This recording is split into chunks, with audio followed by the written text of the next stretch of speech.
जय हिंद साथियों, हमारे परिवार बिहारी क्लासेस में आपका शुभ स्वागत है। तो आज के हमारे इस वीडियो में सभी कॉम्पिटिटिव एग्जाम के लिए काफ़ी महत्वपूर्ण टॉपिक प्रमुख पुरस्कार एवं सम्मान को देखेंगे। साथियों, इस वीडियो के अंत में 2023 में नोबेल पुरस्कार विजेताओं का नाम भी देखेंगे, जो कि करंट अफेयर की दृष्टि से काफ़ी महत्वपूर्ण पॉइंट बन जाते हैं। दोस्तों, आपसे एक आग्रह है कि आप एक्स्ट्रा फैक्ट को ध्यानपूर्वक सुनिएगा, तो आपको यहाँ से टू द पॉइंट एग्जाम में क्वेश्चन देखने को मिल जाएंगे। इस वीडियो को प्रारंभ करते हैं। पहला प्रश्न हमारा यह है, ज्ञानपीठ पुरस्कार किस क्षेत्र में दिया जाता है? तो ज्ञानपीठ पुरस्कार साहित्य लिटरेचर के क्षेत्र में दिया जाता है। बात करते हैं ज्ञानपीठ पुरस्कार से कुछ एक्स्ट्रा फैक्ट। तो ज्ञानपीठ पुरस्कार की स्थापना 1961 में हुई थी और ज्ञानपीठ पुरस्कार देना प्रारंभ कब किया गया? तो यह 1965 से शुरू किया गया था। बात करते हैं ज्ञानपीठ पुरस्कार में कुल धनराशि कितनी दी जाती है? तो 11 लाख रुपया कुल धनराशि दी जाती है। यहाँ समझते हैं करंट अफेयर का एक पॉइंट, 2022 में ज्ञानपीठ पुरस्कार से सम्मानित किन्हें किया गया? तो याद रखिएगा, 2022 में ज्ञानपीठ पुरस्कार दामोदर मौजा को दिया गया। यह कोंकणी लेखक थे। अगला प्रश्न की ओर आगे देखते हैं, नोबेल पुरस्कार की स्थापना किस देश के द्वारा की गई थी? तो स्वीडन, जो कि यूरोपीय कंट्री है, उसके द्वारा नोबेल पुरस्कार दिया जाता है। अगला प्रश्न देखते हैं, नोबेल पुरस्कार किसकी स्मृति में दिए जाते हैं? तो नोबेल पुरस्कार यह अल्फ्रेड नोबेल की याद में दिया जाता है, जो कि स्वीडिश वैज्ञानिक थे। अल्फ्रेड नोबेल ने डायनामाइट की भी खोज किए थे। साथियों, हमारा यह एक्स्ट्रा फैक्ट वाला वीडियो अगर आपको कंटेंट पसंद आ रहा है, पिक्चर के माध्यम से तरीका समझाने का सही लग रहा है, तो प्लीज़ हमारे इस छोटे से चैनल को सपोर्ट करें और अपने सभी साथियों को यह वीडियो शेयर करें ताकि उनका भी लाभ हो पाए। अगला प्रश्न की ओर आगे बढ़ते हैं, किस क्षेत्र में ग्रैमी पुरस्कार दिया जाता है? तो ग्रैमी पुरस्कार यह संगीत के क्षेत्र में दिया जाता है। याद रखिएगा, ग्रैमी पुरस्कार का संबंध संगीत क्षेत्र से है। अगला प्रश्न देखते हैं, नॉर्मन बोरलॉग पुरस्कार किस क्षेत्र में दिया जाता है? तो नॉर्मन बोरलॉग पुरस्कार कृषि के क्षेत्र में दिया जाता है। एग्रीकल्चर से संबंधित है नॉर्मन बोरलॉग पुरस्कार। नॉर्मन बोरलॉग का संबंध क्या से है? तो हरित क्रांति विश्व में अगर जनक कहे जाएंगे तो वे नॉर्मन बोरलॉग को हरित क्रांति का जनक कहा जाता है। बात करें भारत में हरित क्रांति के जनक कौन थे? तो एम.एस. स्वामीनाथन जी को भारत में हरित क्रांति के जनक कहे जाते हैं, जिसे हम ग्रीन रेवोल्यूशन के नाम से जानते हैं। यह नॉर्मन बोरलॉग किस देश के थे? तो यह याद रखेगा, नॉर्मन बोरलॉग यूएसए के देश के थे और इन्होंने अपना पहला प्रयोग कहाँ हरित क्रांति का किए थे? तो यह मैक्सिको में किए थे। अगला प्रश्न देखते हैं, राष्ट्रीय एकता पर बनी सर्वोत्तम फीचर फिल्म को किस पुरस्कार से सम्मानित किया जाता है? तो फीचर फिल्म को नरगिस दत्त पुरस्कार से सम्मानित किया जाता है। नरगिस दत्त, जो कि एक भारतीय एक्ट्रेस थी और नरगिस दत्त ही राज्यसभा में नॉमिनेट होने वाली प्रथम महिला थी। इस भी फैक्ट को याद रखिएगा, एग्जाम में कई बार यह प्रश्न पूछा गया है। अगला प्रश्न की ओर आगे देखते हैं, रेमन मैग्सेसे पुरस्कार किस देश के द्वारा दिया जाता है? तो इस प्रश्न का राइट आंसर हमारा हो जाएगा फिलीपींस देश। फिलीपींस देश के द्वारा रेमन मैग्सेसे पुरस्कार दिया जाता है। बात करते हैं रेमन मैग्सेसे पुरस्कार, जो कि फिलीपींस के एक राष्ट्रपति थे, सर रेमन मैग्सेसे, उनके याद में दिया जाता है। यह पुरस्कार की शुरुआत कब हुई थी? तो 1957 में हुई थी और 1958 में रेमन मैग्सेसे पुरस्कार प्रथम बार प्रदान किया गया था, जो कि भारतीय एक व्यक्ति थे, विनोबा भावे, जो कि प्रथम सत्याग्रही कहे जाते हैं, उन्हें रेमन मैग्सेसे प्रथम बार दिया गया था। अगला प्रश्न देखते हैं, पुलित्जर पुरस्कार का संबंध किस क्षेत्र से है? तो यह पत्रकारिता, जो कि पुलित्जर पुरस्कार प्रेस से संबंधित है। अगला प्रश्न देखते हैं, कलिंग पुरस्कार किस क्षेत्र से है? तो याद रखिएगा, कलिंग एक युद्ध था, लेकिन यहाँ पे याद रखिएगा, कलिंग पुरस्कार यह युद्ध के क्षेत्र में नहीं बल्कि विज्ञान को लोकप्रिय बनाने के क्षेत्र में दिया जाता है, यानी कि कलिंग पुरस्कार का संबंध साइंस से है। अगला प्रश्न देखते हैं, किस उपलब्धियों के लिए ग्लोबल 500 पुरस्कार दिया जाता है? तो ग्लोबल 500 पुरस्कार यह पर्यावरण प्रतिरक्षा के लिए दिया जाता है। अगला प्रश्न की ओर आगे बढ़ते हैं, धन्वंतरी पुरस्कार। धन्वंतरी कौन थे? एक आयुर्वेदिक के चिकित्सक थे। तो धन्वंतरी पुरस्कार याद रखिएगा, यह चिकित्सा के क्षेत्र में दिया जाएगा, मेडिसिन से संबंधित है धन्वंतरी पुरस्कार। अगला प्रश्न, सरस्वती सम्मान किस क्षेत्र में प्रदान किया जाता है? तो साहित्य लिटरेचर के क्षेत्र में सरस्वती सम्मान प्रदान किया जाता है। पूछा जाएगा सरस्वती सम्मान, व्यास सम्मान, ये सब साहित्य के क्षेत्र में दिए जाते हैं। अगला है, अर्जुन पुरस्कार का संबंध किस क्षेत्र से है? तो खेल कूद, स्पोर्ट्स के क्षेत्र में अर्जुन पुरस्कार दिया जाता है और राजीव गांधी खेल रत्न पुरस्कार का नाम बदल के अब क्या कर दिया गया है? तो मेजर ध्यानचंद पुरस्कार, जो कि भारत का सर्वोच्च खेल पुरस्कार है। अगला देखते हैं, शांति स्वरूप भटनागर पुरस्कार का संबंध किस क्षेत्र से है? तो विज्ञान साइंस से संबंधित है शांति स्वरूप भटनागर पुरस्कार। अगला प्रश्न देखते हैं, ज्ञानपीठ पुरस्कार कब से दिया जा रहा है? तो हमने अभी देखा 1961 में इसकी स्थापना हुई थी ज्ञानपीठ की, लेकिन यह दिया जाना प्रारंभ किया गया था 1965 से। और याद रखेगा, अगला देखते हैं प्रश्न, खेल प्रशिक्षकों के लिए द्रोणाचार्य पुरस्कार किस वर्ष स्थापित किया गया था? तो याद रखेगा, खेल प्रशिक्षकों जो कोच होते हैं उनको द्रोणाचार्य पुरस्कार दिया जाता है। यह याद रखेगा, द्रोणाचार्य एक एकलव्य के गुरु थे, उनके ही नाम पे खेल प्रशिक्षकों को, कोच को द्रोणाचार्य पुरस्कार दिया जाता है। यह स्थापित कब किया गया था? तो 1985 में स्थापित किया गया था। याद रखेगा, सार्क की स्थापना भी 1985 में हुआ था। सार्क का हेडक्वार्टर कहाँ है? तो काठमांडू में है, भारत उसका सदस्य है। और 1985 में द्रोणाचार्य पुरस्कार और सार्क का दोनों की स्थापना हुई थी। अगला देखते हैं, नोबेल पुरस्कार की प्रारंभ कब से हुई है? तो 1901 से नोबेल पुरस्कार की प्रारंभ हुई है। अगला प्रश्न देखते हैं, भारत रत्न और अन्य राष्ट्रीय सम्मान का आरंभ कब किया गया? तो भारत रत्न और उसके साथ 3 और रत्न दिया जाता है, पद्म भूषण, पद्म विभूषण और पद्मश्री और भारत रत्न। यह शुरुआत किया गया था 1954 में। याद रखेगा, 1954 में भारत रत्न पुरस्कार की शुरुआत की गई थी। अगला प्रश्न देखते हैं, सीवी रमन को किस वर्ष नोबेल पुरस्कार दिया गया था? तो डॉक्टर सीवी रमन जी थे, उनको नोबेल पुरस्कार 1930 ईस्वी में दिया गया था। इनके ही जन्म दिवस पे 28 फरवरी को विज्ञान दिवस के, राष्ट्रीय विज्ञान दिवस के उपलक्ष्य में हम मनाते हैं। अगला प्रश्न देखते हैं, अर्थशास्त्र के क्षेत्र में नोबेल पुरस्कार की शुरुआत कब से हुई थी? तो शुरू में नोबेल पुरस्कार में अर्थशास्त्र को नहीं जोड़ा गया था, उसमें 1901 से शुरू हुई थी नोबेल पुरस्कार, लेकिन अर्थशास्त्र को जोड़ा कब गया था? तो 1969 से अर्थशास्त्र के क्षेत्र में भी नोबेल पुरस्कार देना शुरू हुआ था। याद रखेगा, शांति के क्षेत्र में नोबेल पुरस्कार पूछा जाता है, कहाँ दिया जाता है? तो नॉर्वे, जो कि ओस्लो में स्थित है, ओस्लो जो कि नॉर्वे देश में स्थित है, वहाँ पे शांति का नोबेल पुरस्कार प्रदान किया जाता है। बाकी सभी कहाँ दिया जाता है? स्वीडन के स्टॉकहोम में दिया जाता है। अगला देखते हैं, ज्ञानपीठ पुरस्कार प्राप्त करने वाली प्रथम महिला कौन थी? तो आशा पूर्णा देवी जी थी, वे ज्ञानपीठ पुरस्कार पाने वाली प्रथम महिला थी। क्या नाम था उनका? आशा पूर्णा देवी। यह ध्यान रखिएगा, एग्जाम में स्टैटिक जीके में प्रश्न पूछा जाता है। अगला प्रश्न, के बिड़ला फाउंडेशन द्वारा 1992 में साहित्य क्षेत्र में उत्कृष्ट योगदान के लिए किस सम्मान की स्थापना की गई? तो सरस्वती सम्मान, जो कि जिसकी स्थापना के बिड़ला फाउंडेशन के द्वारा किया गया था 1992 में। अगला प्रश्न देखते हैं, व्यास सम्मान किस क्षेत्र में दिया जाता है? तो हमने अभी पढ़ा, व्यास सम्मान या साहित्य लिटरेचर के क्षेत्र में दिया जाता है। अगला प्रश्न देखते हैं, तानसेन सम्मान से किस राज्य सरकार ने शुरू किया? तानसेन सम्मान जो कि मध्य प्रदेश का यह सम्मान है। मध्य प्रदेश सरकार, जो कि तानसेन का जन्म कहाँ हुआ था? ग्वालियर में। ग्वालियर यह मध्य प्रदेश राज्य में ही है, इसलिए तानसेन पुरस्कार की शुरुआत मध्य प्रदेश के द्वारा किया गया। और तानसेन कहाँ के थे? तो तानसेन या अकबर के 9 रत्नों में से एक थे। अगला पुरस्कार, ऑस्कर पुरस्कार किसके द्वारा प्रदान किया जाता है? तो इस प्रश्न का राइट आंसर हो जाएगा national academy of motion picture arts and sciences द्वारा ऑस्कर पुरस्कार प्रदान किया जाता है। अगला प्रश्न देखते हैं दोस्तों, रेमन मैग्सेसे पुरस्कार से सम्मानित होने वाले प्रथम भारतीय कौन थे? तो हमने अभी पढ़ा आचार्य विनोबा भावे, जो कि रेमन मैग्सेसे पुरस्कार से प्राप्त करने वाले प्रथम भारतीय थे। आचार्य विनोबा भावे के बारे में कुछ देख लेते हैं। तो 1951 में इन्होंने प्रथम सत्याग्रह की शुरुआत किए थे। यह तेलंगाना के पोचमपल्ली जगह से स्टार्ट किए थे। याद रखिएगा, प्रथम सत्याग्रही आचार्य विनोबा भावे थे। और द्वितीय सत्याग्रही पूछा जाएगा तो याद रखिएगा, पंडित जवाहरलाल नेहरू जी को द्वितीय सत्याग्रही के नाम से जानते हैं।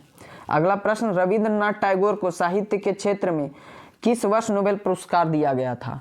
तो याद रखिएगा, रविंद्रनाथ टैगोर को पूरे एशिया में पहला बार नोबेल पुरस्कार मिला था। तो यह कब मिला था? 1913 ईस्वी में दिया गया था। उनके एक पुस्तक था गीतांजलि, उनके उपन्यास के लिए नोबेल प्राइज साहित्य के क्षेत्र में 1913 में रविंद्रनाथ टैगोर जी को प्राप्त किया गया था। अगला देखते हैं, मरणोपरांत भारत रत्न पुरस्कार से सर्वप्रथम किसे सम्मानित किया गया?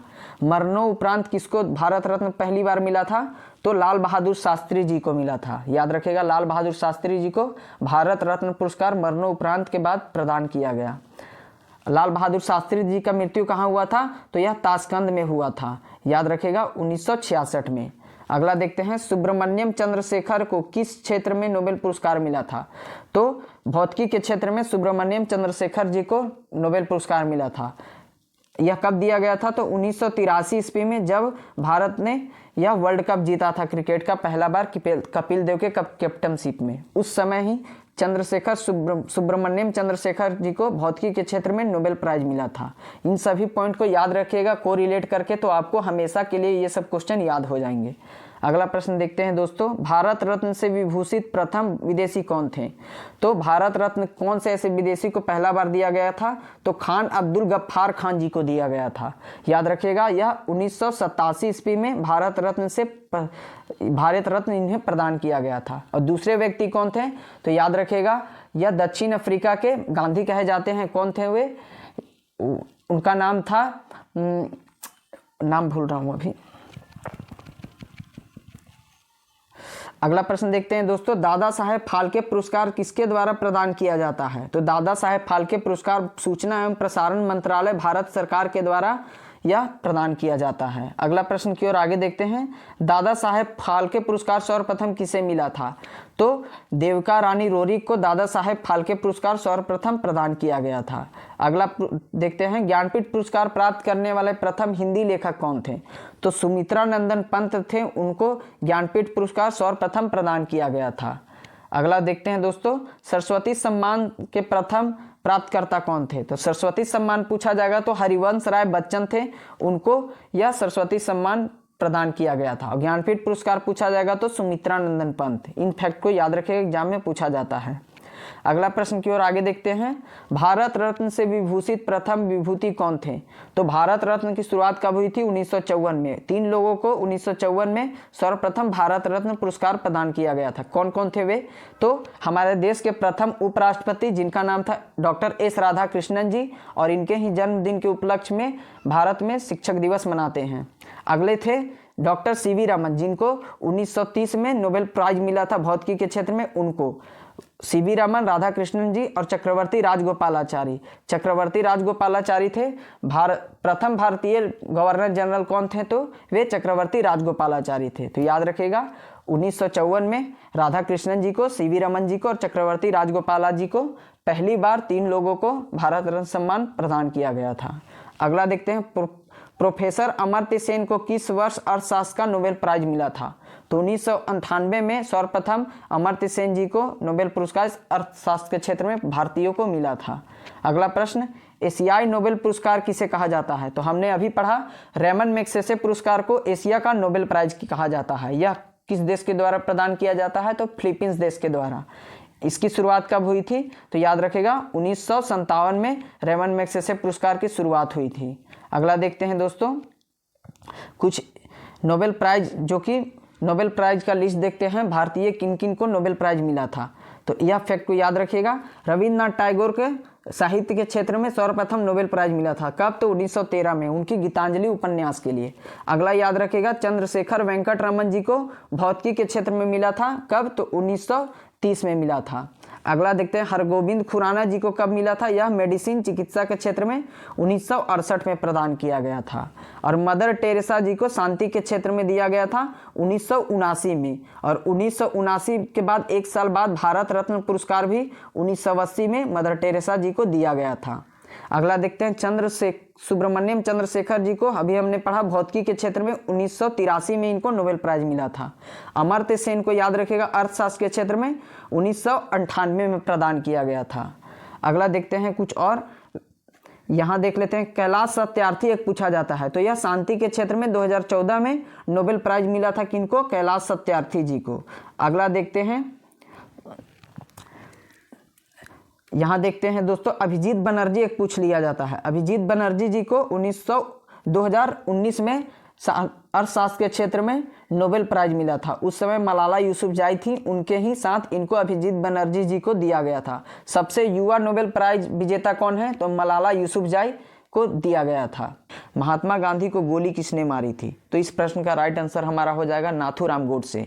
नाथूराम गोडसे महात्मा गांधी जी को गोली मारे थे। कब? तो यह बिड़ला भवन के निकट 30 जनवरी 1948 को नाथूराम गोडसे महात्मा गांधी जी की हत्या कर दिए थे। इसलिए 30 जनवरी को राष्ट्रीय शहीद दिवस के रूप में मनाते हैं। और 23 मार्च याद रखेगा, इस तारीख को क्या हुआ था कि 23 मार्च को भगत सिंह, राजगुरु और सुखदेव इन तीनों को फांसी पड़ी थी। इस तारीख को भी हम राष्ट्रीय शहीद दिवस के रूप में मनाते हैं। अगला प्रश्न की ओर आगे देखते हैं। गांधी जी को चंपारण आने के लिए किसने प्रेरित किए थे? तो गांधी जी का पहला सत्याग्रह भारत में पूछा जाएगा तो कौन सा था? तो चंपारण सत्याग्रह। और इनको निमंत्रण दिए थे किसानों के एक नेता थे राजकुमार शुक्ला जी, उन्होंने गांधी जी को निमंत्रण दिए थे और यह चंपारण सत्याग्रह 1917 में हुआ था। अगला प्रश्न देखते हैं दोस्तों। सत्याग्रह का सर्वप्रथम प्रयोग गांधी जी ने कहाँ किए थे? तो दक्षिण अफ्रीका में सत्याग्रह का सर्वप्रथम प्रयोग किए थे। याद रखेगा 1893 में इन्होंने दक्षिण अफ्रीका गए थे। गुजरात के एक व्यापारी थे, उनके केस लड़ने के लिए उसी टाइम पे सत्याग्रह का प्रथम प्रयोग किए थे। और एक प्रश्न पूछा जाता है कि विश्व में सबसे पहले रंग भेद के खिलाफ आंदोलन कौन किए थे? तो महात्मा गांधी जी ही किए थे। इस प्रश्न को भी याद रखिएगा। साथियों, हमारा यह एक्स्ट्रा फैक्ट वाला वीडियो और पिक्चर के माध्यम से समझाने का यह कंटेंट अगर आपको पसंद आ रहा है तो प्लीज़ हमारे इस छोटे से चैनल को सपोर्ट करें और अपने सभी साथियों को यह वीडियो शेयर करें ताकि उनका भी लाभ हो पाए। अगला प्रश्न देख लेते हैं। गदर पार्टी किसके नेतृत्व में बनी थी? तो गदर पार्टी की स्थापना लाला हरदयाल ने किए थे। हमारा राइट आंसर लाला हरदयाल हो जाएगा। इसकी स्थापना 1913 में किया गया था। 1913 ईस्वी में किया गया था यूएसए में। और यूएसए के एक स्थान है सैन फ्रांसिस्को, वहाँ पे लाला हरदयाल के द्वारा गदर पार्टी की स्थापना किया गया था। अगला प्रश्न देखते हैं। चंपारण आंदोलन कब हुआ था? चंपारण आंदोलन 1917 में हुआ था, जो कि गांधी जी के नेतृत्व में हुआ था। यह नील विद्रोह, नील के खिलाफ हुआ था। अगला देखते हैं। रॉलेट एक्ट कब लागू किया गया था? रॉलेट एक्ट 19 मार्च 1919 को लागू किया गया था। याद रखेगा, सर रॉलेट ने यह रॉलेट एक्ट लागू किए थे और इसे हम ना अपील, ना वकील, ना दलील का कानून कहते हैं, यानी कि काला कानून के नाम से रॉलेट एक्ट को जाना जाता है। अगला देखते हैं प्रश्न। पूरे देश में खिलाफत दिवस कब मनाया गया? तो पूरे देश में खिलाफत दिवस 19 अक्टूबर 1919 को मनाया गया था। खिलाफत आंदोलन, जो कि तुर्की के खलीफा पद था, उसको समाप्त करने के विरोध में भारत में अली बंधुओं ने खिलाफत आंदोलन के नेतृत्व किए थे, जिसके नेता बनाया गया था गांधी जी को। अगला प्रश्न की ओर आगे देखते हैं दोस्तों। स्वशासन के लिए बाल गंगाधर तिलक ने किस संस्था की स्थापना किए थे? तो मुख्य रूप से यह प्रश्न पूछा जा रहा है कि बाल गंगाधर तिलक ने किस संस्थान की स्थापना किए थे? तो होम रूल लीग की स्थापना बाल गंगाधर तिलक के द्वारा किया गया था। यह 1916 में किया गया था और होम रूल लीग की स्थापना मुंबई के या महाराष्ट्र के पुणे में किए थे। कौन किए थे? तो बाल गंगाधर तिलक। आगे एक होम रूल लीग से जुड़ा प्रश्न भी देख लेते हैं। एनी बेसेंट ने होम रूल लीग की स्थापना कब और कहाँ किए थे? याद रखिएगा, होम रूल लीग की स्थापना दोनों 1916 में ही किए थे। कौन कौन थे? तो बाल गंगाधर तिलक और एनी बेसेंट। बाल गंगाधर तिलक किए थे पुणे में और मद्रास में किए थे एनी बेसेंट। याद रखिएगा, एनी बेसेंट आयरिश लेडी थी। और 1917 में 16 के बाद 17 आता है, तो 1917 में एनी बेसेंट जी को कांग्रेस की अधिवेशन की अध्यक्षता मिला था, जो कि यह कोलकाता का अधिवेशन हुआ था। अगला प्रश्न देखते हैं। एनी बेसेंट से जुड़ा। एनी बेसेंट के नेतृत्व में स्थापित होम रूल लीग के प्रथम सचिव कौन थे? तो एनी बेसेंट के जो नेतृत्व किए थे होम रूल लीग की, जो कि मद्रास में था, उसके सचिव का नाम पूछा जाएगा तो जॉर्ज अरुंडेल उनका सचिव का नाम था, सेक्रेटरी का नाम। अगला देखते हैं। जालियांवाला बाग हत्याकांड कहाँ हुआ था? तो अमृतसर के जालियांवाला बाग में यह जालियांवाला बाग हत्याकांड हुआ था, जिसमें जनरल डायर ने आदेश दिया था अंधाधुंध गोली चलाने का। अगला प्रश्न देखते हैं। साबरमती आश्रम की स्थापना किसने किया था? तो साबरमती आश्रम के संस्थापक थे महात्मा गांधी जी। इन्होंने 1916 में साबरमती आश्रम की स्थापना किए थे। 15 में यह लौटे थे। 9 जनवरी 1915 को यह दक्षिण अफ्रीका से लौटे थे। उसके अगला साल 1916 को इन्होंने महात्मा गांधी जी ने साबरमती आश्रम की स्थापना किए थे। इनको एक सजेशन दिया गया था किनके द्वारा? गोपाल कृष्ण गोखले के द्वारा, कि भारत में आप आंदोलन खड़ा करने से पहले पूरी तरह से भारत को जानिए, देशवासियों का क्या मनोवृत्ति है उसको समझिए। यह विचार कौन दिए थे? तो गोपाल कृष्ण गोखले दिए थे महात्मा गांधी जी को। अगला प्रश्न देखते हैं। महात्मा गांधी ने साबरमती आश्रम की स्थापना कब और कहाँ की है? तो हमने अभी पढ़ा 1916 में अहमदाबाद में इन्होंने साबरमती आश्रम की स्थापना किए थे। अहमदाबाद शहर किस नदी के किनारे स्थित है? तो इसका राइट आंसर भी साबरमती हो जाएगा। अगला प्रश्न देखते हैं दोस्तों, गदर पार्टी की स्थापना कब और कहाँ किया गया? तो हमने अभी देखा 1913 में सैन फ्रांसिस्को में लाला हरदयाल के द्वारा गदर पार्टी की स्थापना किया गया था। दूसरा प्रश्न आगे देखते हैं, गदर पार्टी के पहले अध्यक्ष कौन थे? तो सोहन सिंह भाकना जो थे गदर पार्टी के प्रथम अध्यक्ष थे, और संस्थापक के नाम में भी दोनों का नाम आता है, सोहन सिंह भाकना और लाला हरदयाल, यह दोनों का। अगला प्रश्न देखते हैं दोस्तों, भारत में सत्याग्रह का सबसे पहला प्रयोग गांधी जी ने कहाँ किए थे? तो चंपारण सत्याग्रह 1917 में गांधी जी के द्वारा सर्वप्रथम सत्याग्रह था। आगे की ओर नेक्स्ट प्रश्न देखते हैं, महात्मा गांधी को कैसर-ए-हिंद की उपाधि से कब नवाजा गया था? तो 1915 में जब दक्षिण अफ्रीका से भारत लौटे थे महात्मा गांधी, उस समय कैसर-ए-हिंद की उपाधि 1915 में दिया गया था, और इन्होंने कैसर-ए-हिंद की उपाधि त्याग दिए थे। कब? तो यह 1920 का जो इनका चल रहा था असहयोग आंदोलन, उसके दौरान कैसर-ए-हिंद की उपाधि महात्मा गांधी ने लौटा दिए थे।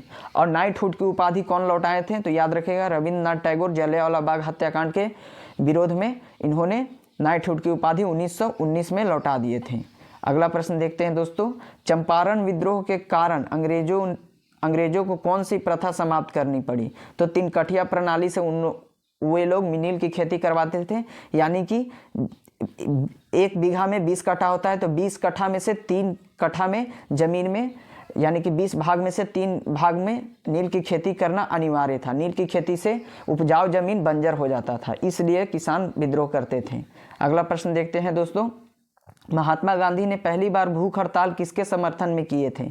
तो यह 1918 में प्रथम भूख हड़ताल किए थे, अहमदाबाद मिल मजदूर के सपोर्ट में किए थे। अहमदाबाद में मिल मजदूर के सपोर्ट में महात्मा गांधी ने प्रथम भूख हड़ताल किए थे। अगला प्रश्न देखते हैं दोस्तों, कांग्रेस के किस अधिवेशन में नरम दल और गरम दल की एकता हुई थी? यानी कि नरम दल और गरम दल दोनों का सम्मिलन किसमें हुआ था? तो लखनऊ अधिवेशन में। इससे पहले 1907 में सूरत अधिवेशन में नरम दल और गरम दल 2 भागों में बढ़ गए थे। उसके बाद 1916 में लखनऊ अधिवेशन हुआ था, उसमें नरम दल और गरम दल दोनों एक हो गए थे। याद रखिएगा। अगला प्रश्न देखते हैं दोस्तों, मुस्लिम लीग और कांग्रेस ने मिलकर किस अधिवेशन में एक संयुक्त समिति की स्थापना की? तो मुस्लिम लीग और कांग्रेस, नरम दल और गरम दल तो मिले ही थे 1916 में, लेकिन मुस्लिम लीग और कांग्रेस भी लखनऊ अधिवेशन में मिल गए थे। याद रखिएगा, लखनऊ अधिवेशन में 1916 में मुस्लिम लीग और कांग्रेस दोनों मिले थे और नरम दल और गरम दल दोनों मिल गए थे।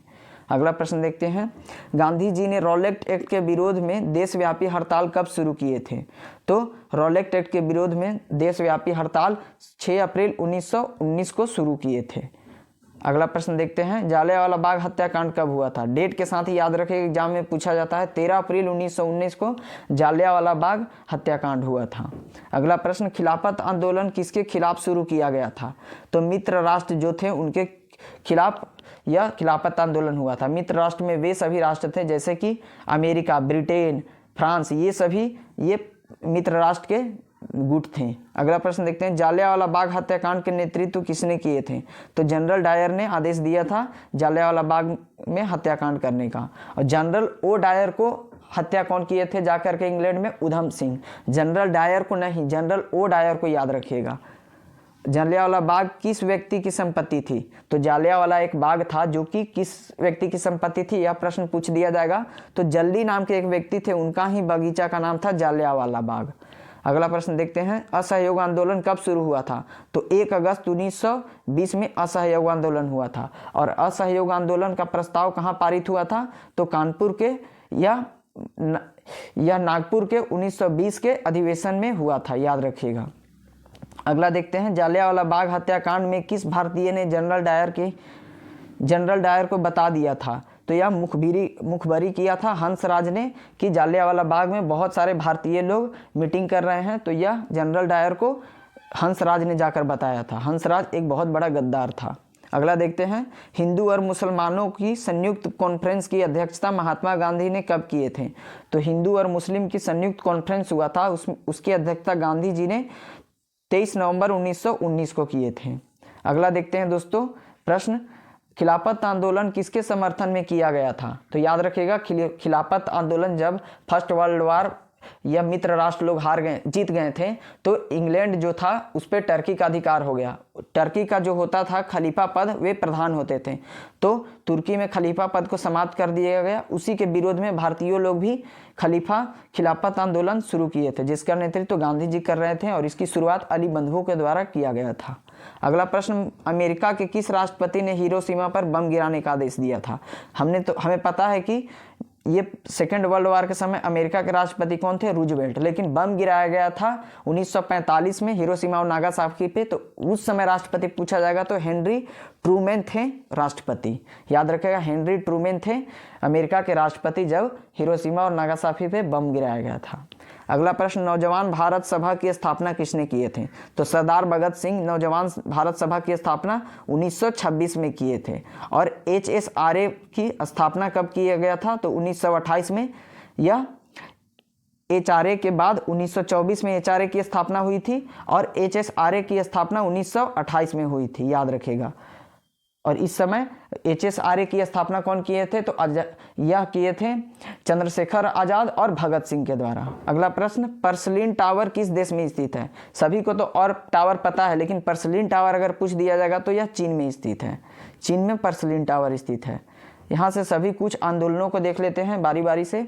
बंग भंग आंदोलन यानी कि बंगाल का विभाजन कब हुआ था, उसी के खिलाफ में बंग भंग आंदोलन यानी कि स्वदेशी आंदोलन चलाया गया था 1905 में। स्वदेशी आंदोलन जब 1905 में चलाया गया था तो उस समय भारत के वायसराय कौन थे? तो लॉर्ड कर्जन थे। उन्होंने ही बंगाल को दो विभाजित कर दिए थे। अगला है, मुस्लिम लीग की स्थापना कब हुई थी? तो 1906 में मुस्लिम लीग की स्थापना ढाका में हुई थी। लेकिन याद रखेगा, इसका मुख्यालय पूछा जाएगा, सभी को नहीं यह पता है, आप याद रखेगा मुख्यालय इसका लखनऊ में स्थित है। लखनऊ में इसका मुख्यालय स्थित है और इसकी प्रथम बैठक ढाका में हुई थी दोस्तों। अगला प्रश्न देखते हैं, कांग्रेस का बंटवारा कब हुआ था? हमने अभी देखा, रहीमतुल्ला सयानी थे। याद रखेगा, कांग्रेस का बंटवारा 1907 के या सूरत अधिवेशन में हुआ था। अगला देखते हैं, होम रूल आंदोलन कब हुआ था? तो 1916 में बाल गंगाधर तिलक और एनी बेसेंट नेतृत्व कर रहे थे। अगला प्रश्न, लखनऊ पैक्ट दिसंबर 1916 में हुआ था। दिसंबर 1916 में लखनऊ पैक्ट हुआ था। मोंटेग्यू घोषणा कब आई थी? तो 1917 में। 20 अगस्त 1917 में मोंटेग्यू का घोषणा आया था। अगला प्रश्न देखते हैं, खिलाफत आंदोलन 1919 में खलीफा पद के लिए हमने अभी देखा। अगला है, जालियांवाला बाग हत्याकांड 13 अप्रैल 1919 को हुआ था। यह सभी रिवीजन वीडियो है दोस्तों, आप इस वीडियो को देखकर जाइएगा तो आप एग्जाम में अच्छा परफॉर्मेंस कर पाइएगा। अगला प्रश्न, रॉलेट एक्ट कब शुरुआत हुआ था? तो 19 मार्च 1919 को। इसी के खिलाफ, यह रॉलेट एक्ट के खिलाफ ही सत्यपाल और किचलू को विद्रोह करने के तदुपरांत इनको गिरफ्तार कर लिया गया था। इसके ही परिप्रेक्ष्य में जालियांवाला बाग में मीटिंग बैठाया गया था, जिसपे अंधाधुंध गोली जनरल डायर के द्वारा करवा दिया गया था। अगला प्रश्न, हंटर कमेटी की रिपोर्ट कब प्रकाशित की गई? तो हंटर कमेटी जालियांवाला बाग के निरीक्षण के लिए बनाया गया था कि कितने लोग मारे गए, तो अंग्रेजों द्वारा हंटर कमेटी की स्थापना की गई, जिसका रिपोर्ट 1920 में सौंपा गया था। याद रखेगा, 18 मई 1920 को हंटर कमेटी का रिपोर्ट प्रकाशित किया गया।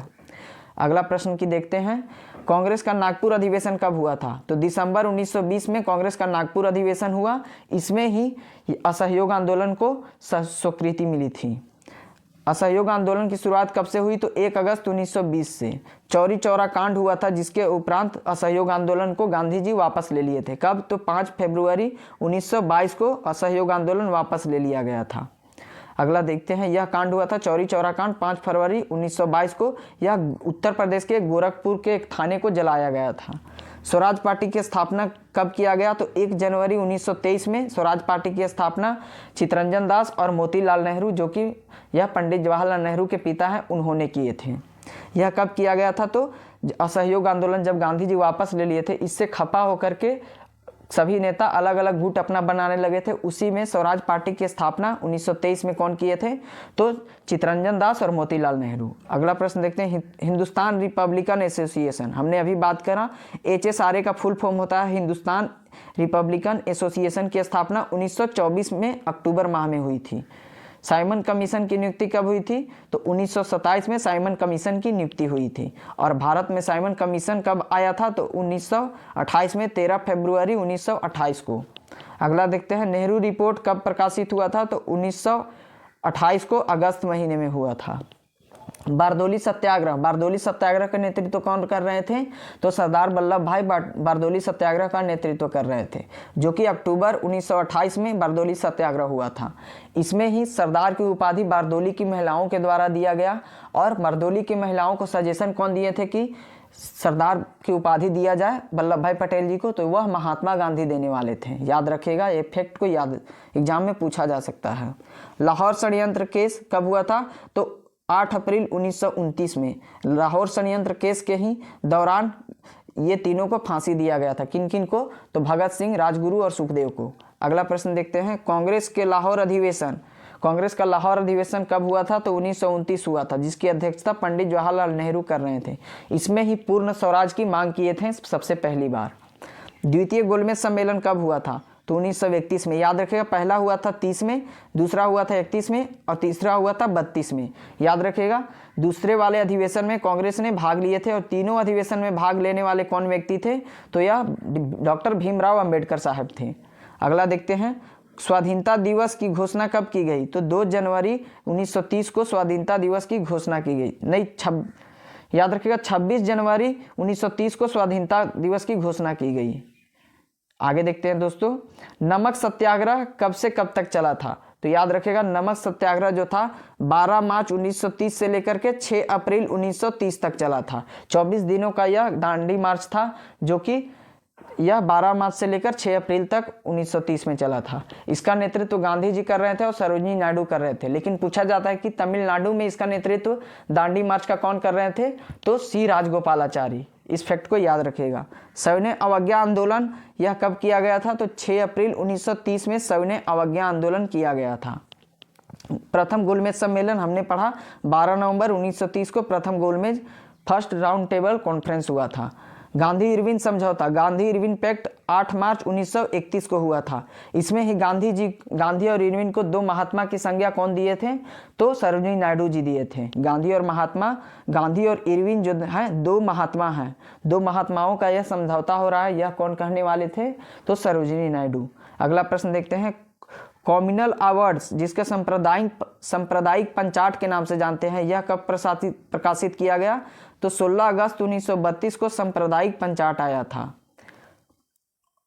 और इस समय प्रधानमंत्री इंग्लैंड के कौन थे, तो रैमजे मैकडोनाल्ड। याद रखिएगा, सांप्रदायिक पंचाट लाने वाले कौन थे, तो Ramsay McDonald.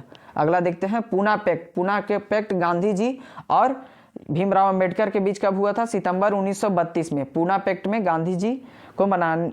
Poona pact Gandhi ji और भीमराव अंबेडकर के बीच हुआ था। अगला देखते हैं, तृतीय गोलमेज सम्मेलन कब हुआ था, तो 17 नवंबर 1932 को। सीक्वेंस से याद रखिएगा, 30 में हुआ था प्रथम, और 31 में हुआ था सेकंड वाला, और थर्ड वाला हुआ था 32 में।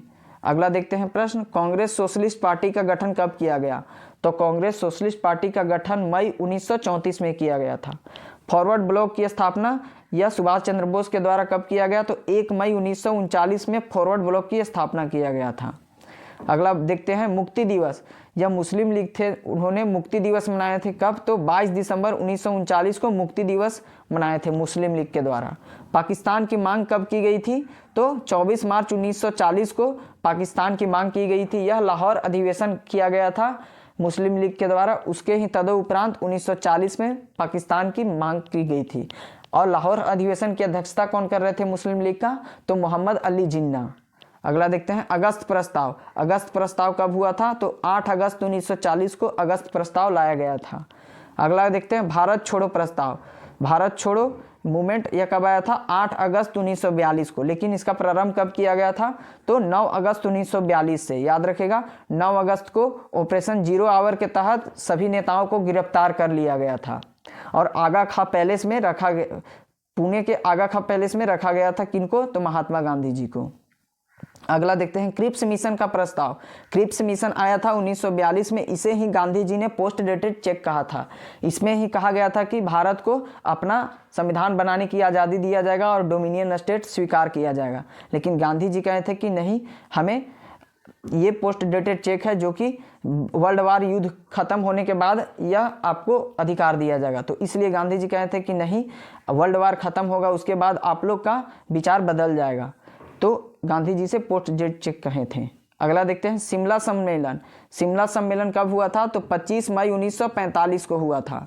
नौसेना विद्रोह, नौसेना विद्रोह यह एग्जाम में पूछा जाता है। तो 19 फरवरी 1946 को नौसेना का विद्रोह हुआ था। अगला देखते हैं प्रश्न दोस्तों, प्रधानमंत्री इटली की घोषणा कब आई थी?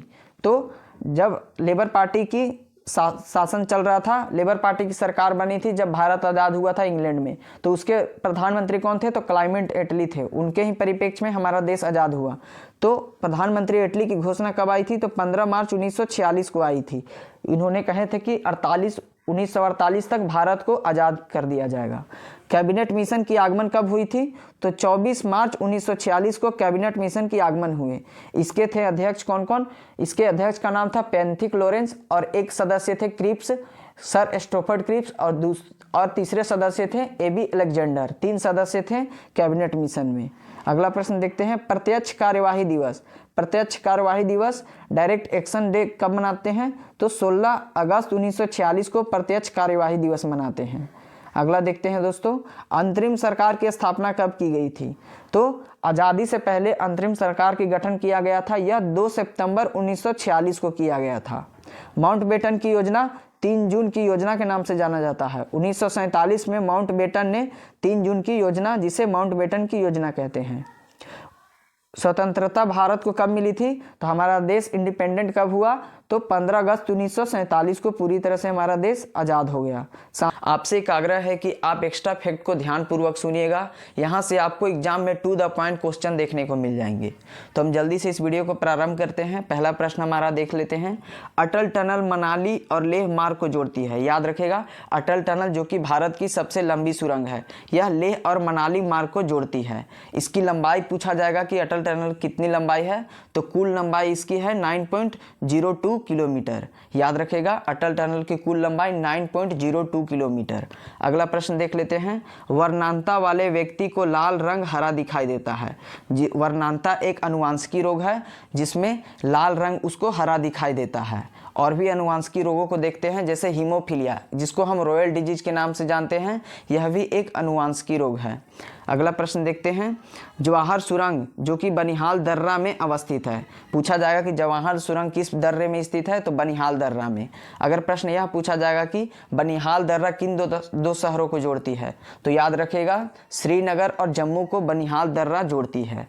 अगला प्रश्न देखते हैं। सर्वाधिक एससी जनसंख्या वाला केंद्र शासित प्रदेश, एसटी की बात किया जा रहा है, कौन सा है? तो सर्वाधिक एससी जनसंख्या वाला केंद्र शासित प्रदेश चंडीगढ़ है। ध्यान रखिएगा, अगर राज्य पूछा जाए कि सर्वाधिक एससी जनसंख्या वाला राज्य कौन सा है? तो उत्तर प्रदेश। अगर भारत में एससी जनसंख्या की कुल प्रतिशत की बात करें तो 16.6% है एससी की कुल जनसंख्या। एसटी की हम बात करते हैं, शेड्यूल ट्राइब की, तो भारत में सर्वाधिक शेड्यूल ट्राइब कहाँ है? तो यह मध्य प्रदेश राज्य में है। पूरे भारत में इसकी प्रतिशत कितना है? तो 8.6% एसटी की कुल परसेंट है। और वहीं याद रखिएगा, मध्य प्रदेश में तो सर्वाधिक है, लेकिन मेघालय में सबसे कम जनसंख्या एसटीओ का है। अगला प्रश्न देख लेते हैं दोस्तों। अबोहर वन्य जीव अभ्यारण्य पंजाब में है। याद रखिएगा, अबोहर वन्य जीव अभ्यारण्य यह पंजाब राज्य में है। अगला प्रश्न देखते हैं। रोहिला राष्ट्रीय उद्यान किस राज्य में स्थित है? तो रोहिला राष्ट्रीय उद्यान यह हिमाचल प्रदेश राज्य में स्थित है। और पीन घाटी राष्ट्रीय उद्यान यह भी हिमाचल प्रदेश में है। अगर पूछा जाएगा खीर गंगा राष्ट्रीय उद्यान किस राज्य में है? तो हिमाचल प्रदेश। रोहिला राष्ट्रीय उद्यान, पीन घाटी राष्ट्रीय उद्यान और खीर गंगा राष्ट्रीय उद्यान, यह तीनों हिमाचल प्रदेश में। ध्यानपूर्वक आप याद रखिएगा। साथियों, हमारा यह एक्स्ट्रा फैक्ट वाला वीडियो और कंटेंट अगर आपको पसंद आ रहा है और पिक्चर के माध्यम से हम समझाने का यह तरीका अगर आपको सही लग रहा है, तो प्लीज़ हमारे इस छोटे से चैनल को सपोर्ट करें और अपने सभी साथियों को यह वीडियो शेयर करें ताकि उनका भी लाभ हो पाए। अगला प्रश्न देख लेते हैं। विश्व बैंक का अन्य नाम क्या है? याद रखिएगा, विश्व बैंक का अन्य नाम है अंतर्राष्ट्रीय पुनर्निर्मित एवं विकास बैंक। याद रखिएगा, एग्जाम में पूछा जाता है कि वर्ल्ड बैंक का अदर नेम क्या है, तो अंतर्राष्ट्रीय पुनर्निर्मित और विकास बैंक इसका राइट आंसर हो जाएगा। और वर्ल्ड बैंक और IMF को दोनों को जुड़वा बहन कहा जाता है, जिसकी स्थापना कब हुई थी, तो 1944 में इन दोनों की स्थापना हुई थी ब्रिटेन वुड्स सम्मेलन के द्वारा।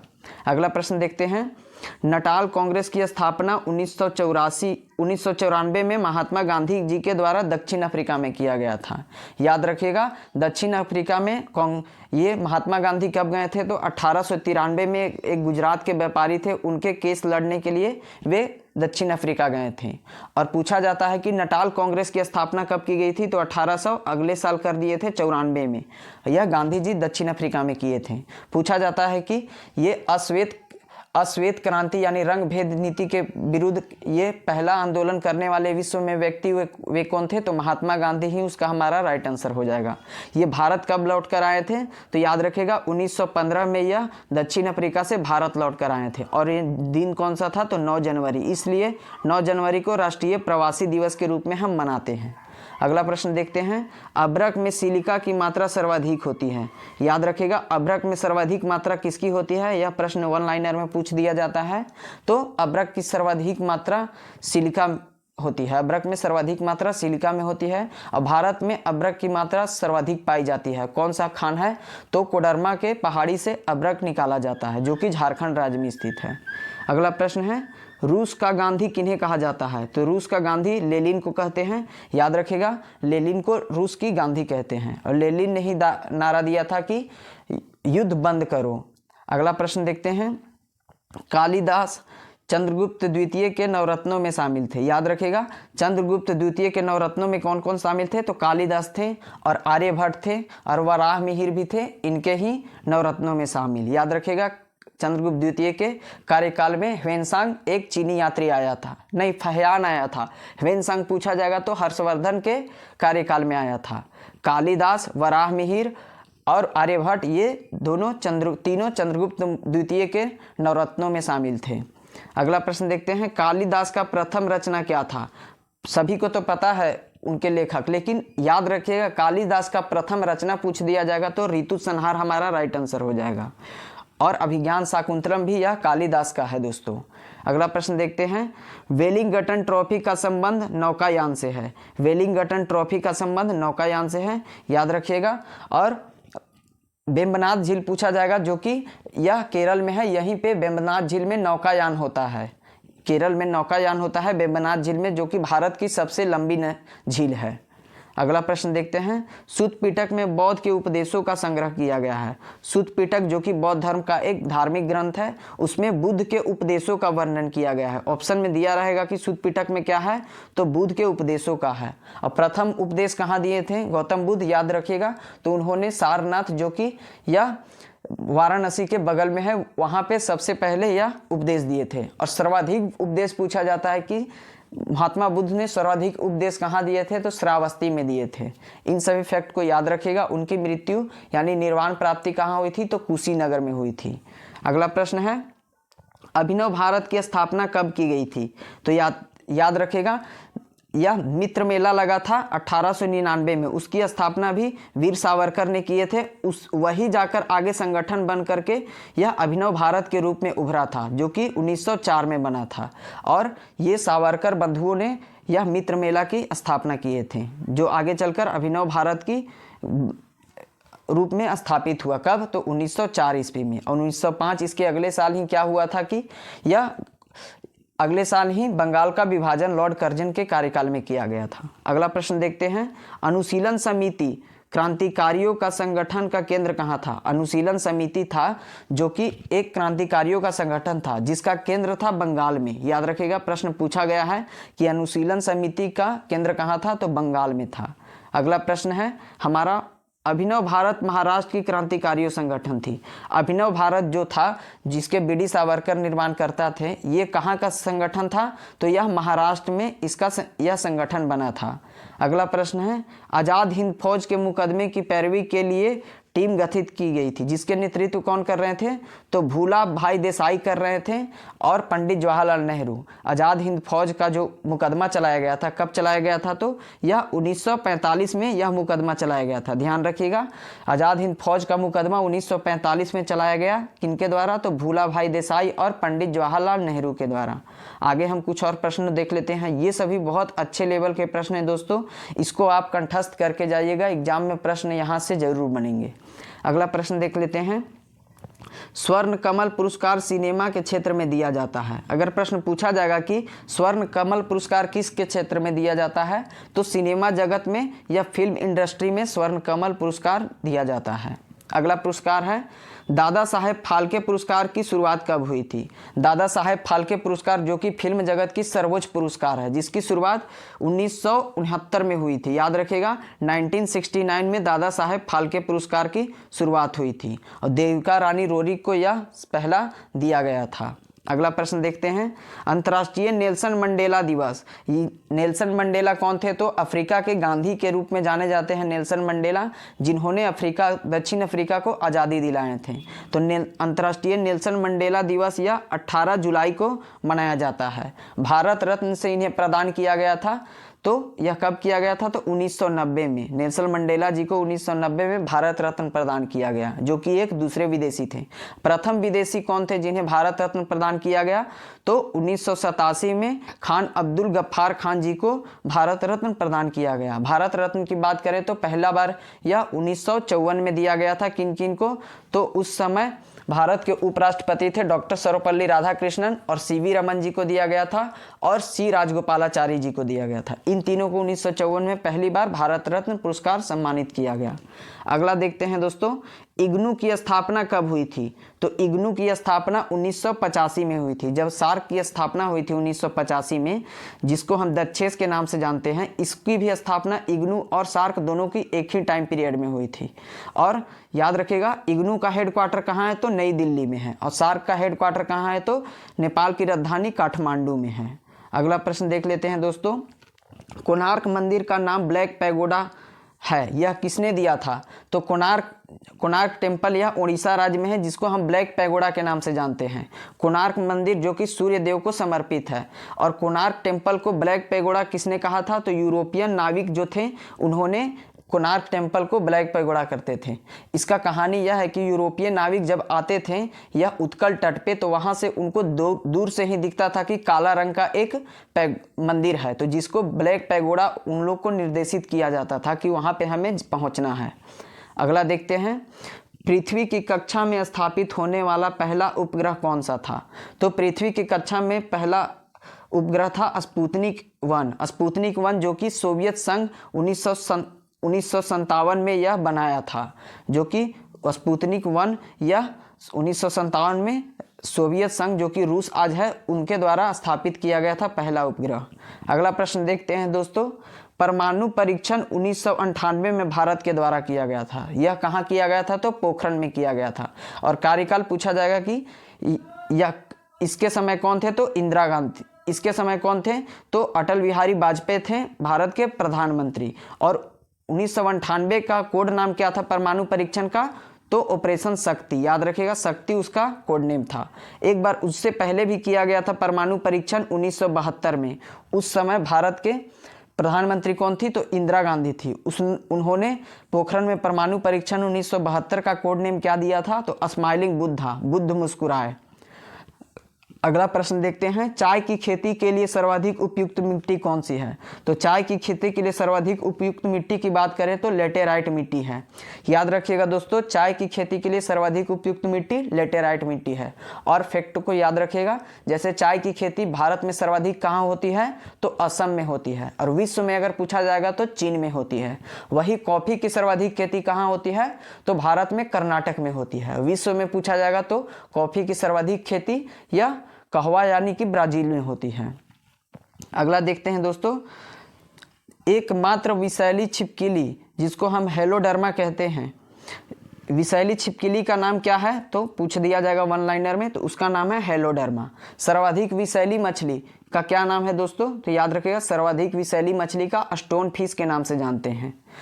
और गिम्बूसिया एक मछली है जो कि यह कुआं में पाया जाता है, जिसका कार्य क्या है कि यह अशुद्धियों को दूर करता है, यानी कि मच्छर उस पर जो पनपते हैं, प्रदूषित करते हैं पानी को, उसको खा करके अपना भोजन बनाता है। वह मछली का नाम है गिम्बूसिया मछली। अगला प्रश्न है, अनुच्छेद 85 के तहत राष्ट्रपति लोकसभा को भंग करती है। लोकसभा एक क्या है कि यह अस्थायी सदन है, जिसका यह भंग भी किया जा सकता है। कौन भंग करता है? तो राष्ट्रपति करते हैं। तो अनुच्छेद 85 के तहत राष्ट्रपति लोकसभा को भंग करते हैं दोस्तों। और लोकसभा का कार्यकाल कितना होता है? 5 साल होता है। और राज्यसभा का कार्यकाल पूछा जाएगा तो यह राज्यसभा एक अस्थायी सदन है, जिसको भंग नहीं किया जा सकता, इसलिए इसका कार्यकाल नहीं होता है। लेकिन सदस्यों का पूछ दिया जाएगा कि लोकसभा सदस्यों का कार्यकाल कितना होता है? तो 6 वर्षों तक होता है। और यह 2/3 हर 2 वर्षों में वे हटते जाते हैं, अपने पद से रिटायर होते जाते हैं। और याद रखिएगा, राज्यसभा के जो भी व्यक्ति होते हैं उनको न्यूनतम उम्र क्या होता है? तो 35 वर्ष होता है। और वहीं लोकसभा की बात करें तो यह 25 वर्ष होता है। हमारे प्रधानमंत्री कितने वर्ष के बन सकते हैं मिनिमम? तो 25 वर्ष उनको योग्यता होनी चाहिए। अगला प्रश्न देखते हैं दोस्तों, वयस्क मताधिकार का प्रावधान कब अनुच्छेद कितने में है? तो वयस्क मताधिकार का प्रावधान अनुच्छेद 326 में किया गया है। 326 अनुच्छेद में यह किया गया है कि 18 वर्ष से वयस्क जितने भी व्यक्ति होंगे वे मताधिकार अपना दे सकते हैं। और एक बार पहले 21 वर्ष किया गया था, लेकिन उसके उपरांत राजीव गांधी के कार्यकाल में 21 वर्ष उम्र घटा करके 18 वर्ष कर दिया गया था। कब? तो 61वां संविधान संशोधन 1989 में। याद रखिएगा, यह राजीव गांधी के कार्यकाल में किया गया था। राजीव गांधी के कार्यकाल में एक और चीज़ किया गया था, जिसका नाम था क्या? तो 1985 में दल बदल कानून को विरोध किया गया था। दल बदल कानून 1985 में, जिसका 52वां संविधान संशोधन करके यह कार्य किया गया था। तो दोनों फैक्ट याद रखिएगा राजीव गांधी से। अगला देखते हैं दोस्तों, तीसरा कसम उपन्यास के रचनाकार कौन है? तो तीसरा कसम एक कहानी भी है और इसके उपन्यास के लेखक पूछ दिया जाता है। तो फणीश्वर नाथ रेणु तीसरी कसम के उपन्यास के लेखक हैं। अगला प्रश्न देखते हैं, गांधी जी ने अफ्रीका में नटाल कांग्रेस की स्थापना रंग भेद नीति के विरुद्ध बनाए थे। नटाल कांग्रेस की स्थापना हमने पढ़ा 1994 में 1894 नटाल कांग्रेस की स्थापना कौन किए थे? तो महात्मा गांधी जी किए थे, जो कि रंग भेद नीति के विरुद्ध किए थे। अगला प्रश्न है, गांधी जी ने फिनिक्स हाउस की स्थापना कब किए थे? तो गांधी जी ने फिनिक्स हाउस की स्थापना 1904 में किए थे, जो कि अफ्रीका में ही किए थे दोस्तों। अगला देखते हैं, लियो टॉल्स्टॉय से प्रभावित थे महात्मा गांधी। पूछा जाएगा, ऑप्शन में दिया रहेगा कि गांधी जी इनमें से किन से प्रभावित थे? तो लियो टॉल्स्टॉय से प्रभावित थे। उनके पुस्तक काफ़ी ये पढ़ते थे। लियो टॉल्स्टॉय की स्थापना भी किए थे, एक संगठन बनाए थे लियो टॉल्स्टॉय गांधी जी के द्वारा। तो यह 1910 में बनाया गया था। याद रखेगा, लियो टॉल्स्टॉय की स्थापना गांधी जी के द्वारा 1910 में किया गया था। अगला प्रश्न की ओर आगे देखते हैं, वर्तमान में एससी में जजों की संख्या कितनी है? तो यानी सुप्रीम कोर्ट में जजों की कुल संख्या कितनी है? तो 34 है वर्तमान में। ऐसे 33 जज हैं, लेकिन एक मुख्य जज है, याद रखिएगा, जिसका नाम है DY चंद्रचूड़। अगला देखते हैं, वाष्पोत्सर्जन की दर का मापन कौन करता है? तो पोटोमीटर के द्वारा वाष्पोत्सर्जन की दर को मापते हैं। याद रखिएगा, पोटोमीटर वाष्पोत्सर्जन की दर को मापते हैं। अगला प्रश्न है, सूर्य प्रकाश की शक्ति का मापन किसके द्वारा किया जाता है? तो सूर्य प्रकाश की शक्ति का मापन हम एक्टिनोमीटर के द्वारा करते हैं। हमारा राइट आंसर क्या हो जाएगा? एक्टिनोमीटर सूर्य की प्रकाश की शक्ति को मापने में काम करता है। अगला है, डीएनए का संश्लेषण एस शेप के अंतर्गत होता है। ऑप्शन में दिया रहेगा कि डीएनए का संश्लेषण किसके अंतर्गत होता है? तो एस शेप हमारा उसका राइट आंसर हो जाएगा।